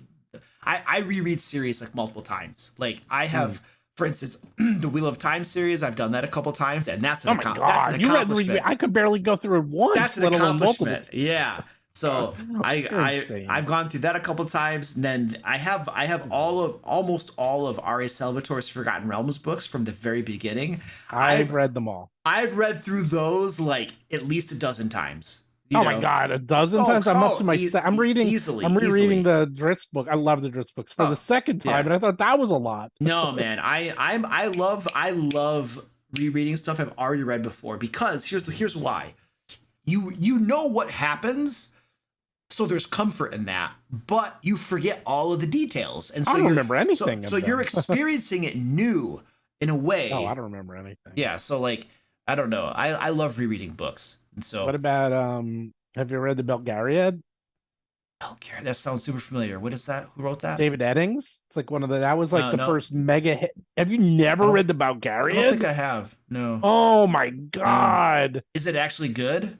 Oh yeah, it's fantastic. Okay. That was like the first mega hit modern fantasy that came out. Okay, I'll have to check it out. Yeah. It's very well done. And David Eddings, I'll tell you why. He's actually quite smart. All of his books, I'd be curious to read. I've read it twice. Last time I read it was 1993. So it's been a little while since I read it, but the way he wrote his books is he would always write them the same. He would have a chapter where they fight, a chapter where they travel, a chapter. Sorry, it was like talk, travel, fight. So he did the 3 pillars. Travel. He was doing the 3 pillars. That's right. He did the 3 pillars. Talk, travel, fight. Talk, travel, fight. Wow. It was great. And what's so cool is that the gods were in the world and the gods interacted. And it's a 5-book trilogy. Each book goes to different parts of the world. Yeah. So you get to see it's very well done. Now, and again, I don't know how well it holds up at the time. Yeah, it's really good. And that's the Malzarian series is way too dense. I cannot get into it. You know, I feel like that's the case with the original Dragonlance. Is at the time it was probably amazing, but now having read lots of other very strong fantasy authors, it did not hold up. You know what I mean? It was good at the time, but now in retrospect, it's like, that was it. But it was an early book. You know, I feel like your expectations of it should be tempered by the period in which it was written, if that makes sense, you know? Yeah, the Malzarian series, I have a friend who he and I read the same books. I couldn't get through it. He got through it, and he's like it's a badge of honor because that book is so hard to get through, the first one. And he still brags about it, just finishing the damn thing. Yeah, I'm reading a nonfiction book right now where the author, like, it feels dense. Like, almost every paragraph I have to stop and be like, what are you trying to say? I have to, like, understand. Like, I'm trying to, like, that's why R.A. Salvatore, it's so easy. It's so much fun to read his stuff. It is. Like, I when I'm reading the Dragonlance trilogy, I constantly compare it to R.A. Salvatore, and I'm just like, when I read the Halfling's Gem, or I read the Drizzt trilogy, or I read this, that, or the other, it's just like you have this amazing flow. It just feels this feeling to it, you know, like, and when I read the Dragonlance trilogy, I'm just like, what is going on? Like, you had the first book that, like, did stuff and it stopped here. And then the second book picks up, skipping tons of time, and you have no idea what even transpired during that time. And they kind of explain it, but they kind of don't. And it's just like, it feels disjointed. I don't know how to explain it. Okay, Anyway. so you and I seem to have very similar tastes. I'm going to give you a book to read that I read in, I think, 2 days. It was the best book I've read in 10 years. Have you read Andy Weir, Project Hail Mary? No. Read it. Is it a fantasy book or is it a different genre? What? Is it a fantasy book or a different genre? Science fiction. It's science fiction. It's oh, fantastic. I love science fiction. That's okay, cool. well, it's by Andy Weir, who wrote The Martian. Okay. I can't tell you anything about it because even a single thing will spoil it for you. Oh, that's fine. But just trust me. It's one of those books that you will read it, and within the first page or two, you'll be like, "Oh my God," and you will not stop reading. Okay, cool. Yeah, send me the name on Discord, and then I'll be able to find it. In fact, it has a 4.7 on Amazon, which is insanely, ridiculously high. Okay. And 104,000 rating. It is the best book I've read in years and years and years. So it was fantastic. Yeah, I'll have to check that out. All right, we need to stop the book discussion. You gotta go to bed. I gotta go to bed, dude. But you go play some video games, man. So I'm gonna go play some video games. All right, I'm gonna close out the stream here. So thank you, ladies and gentlemen, for joining us. Have a wonderful evening. And I'm going